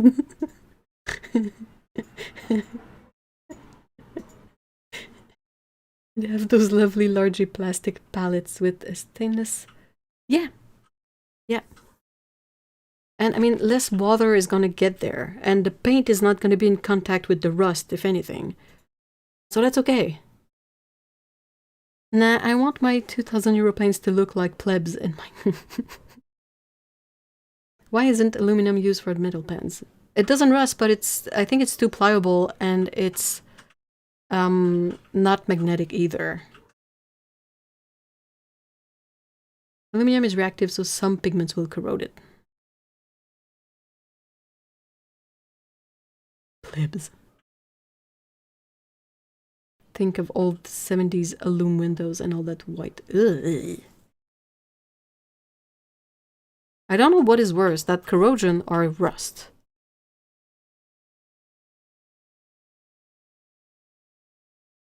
And yeah, it's not magnetic, so you'd have to use like the magnets, the adhesive magnets to stick at the bottom or something.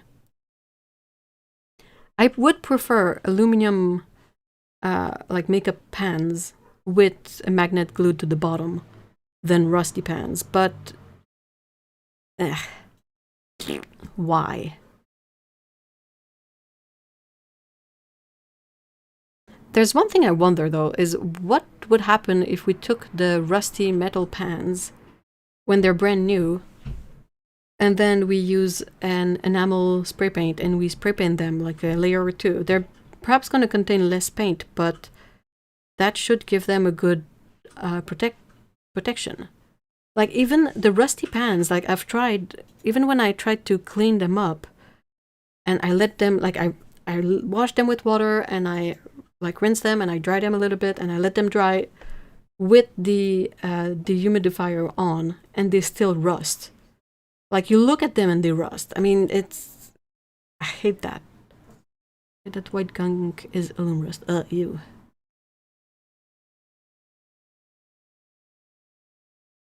You get this on old tube paints when the paint dries out and starts. Yeah. Yeah, I've seen it on old tube paints, definitely.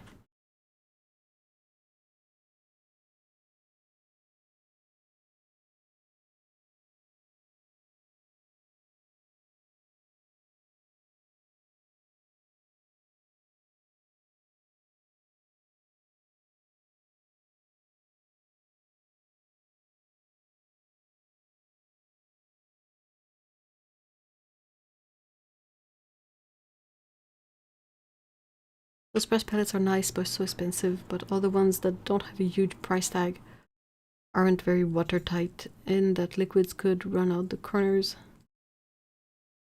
But that's like any metal set, even the most common tins. Like if there's water in there and I put that in my bag, the water is gonna go everywhere.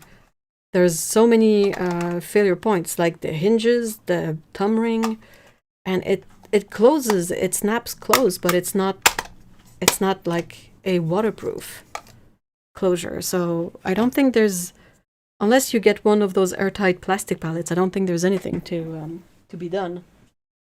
I want to grab one last thing. This palette.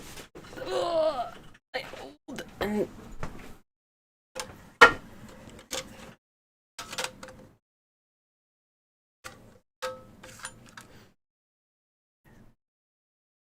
I still have 4 of these beautiful brass pans, and I haven't figured out yet what I want to put in them. They're so nice. They're so nice and shiny and beautiful. But yeah, for now they're in this secondhand brass palette.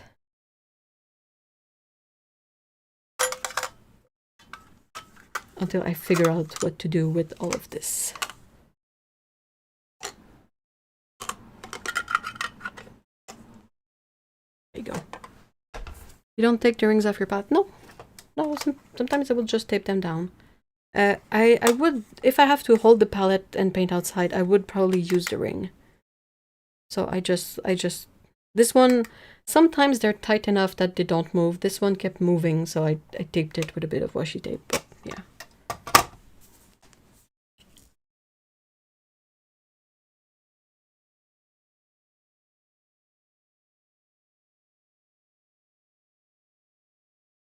Yes, it is the little vintage brass palette.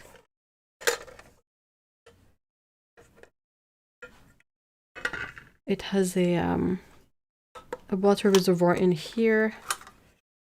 To mixing wells. There's a thumb ring at the bottom. Oops. Nothing happened. This one is a bit loose. I would maybe have to tighten it a little bit because it just like flops. And then you can clip this part here. There you go.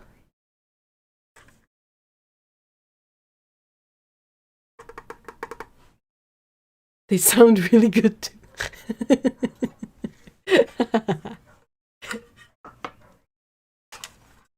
So yeah. I need to find that pan that decided to take a hike.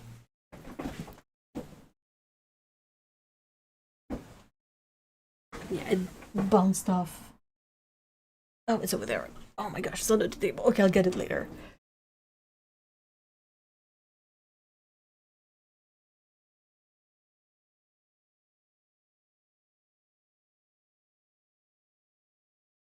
I fully plan on having the little brass pans in this palette, and so I'm thinking I might go towards a selection of like cyan, magenta, yellow, and black, because I have 4 of these. But there's one thing I haven't quite figured out. I don't know how to make them stay in place in there. Brass is not magnetic, and I haven't really decided what to use, but it's an option.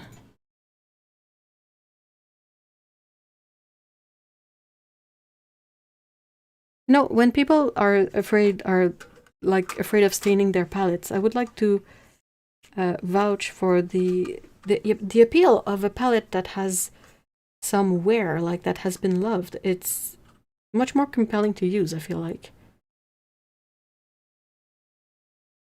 It's like, you know that good things can happen from using this palette, so why not just do it then? But again, could be just a me thing. Alright, so I think I'm gonna end the stream here. Yeah, it was interesting to explore this color selection, and I think it is really like quite up to almost every task you might want to put it to. And is it heavy? On its own, it is somewhat heavy. I think mostly because of the water compartment, but like I feel like this part here, the thing that's the cap and all of that, is the heaviest part of the palette. All in all, it's not too bad.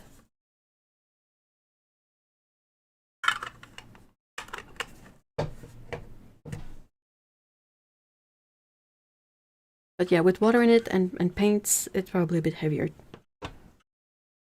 Glue dots, strong enough to keep the pans in place, but also easy enough to remove. Yeah, that might be. And I don't think that would damage the brass. So yeah, I might do that. All right, well, thank you so much, guys, for being here today again. It was really fun to explore this along with you guys. And yeah, I will try to find the gouache palettes and post some photos in the Livestream after party channel in the Discord server. Hold on, wait, there was cake. That's what we say here. We don't say take care, we say take cake. But yeah, have a great weekend, guys. I hope you find some bit of time for painting this weekend, and until the next one, take cake. Bye bye.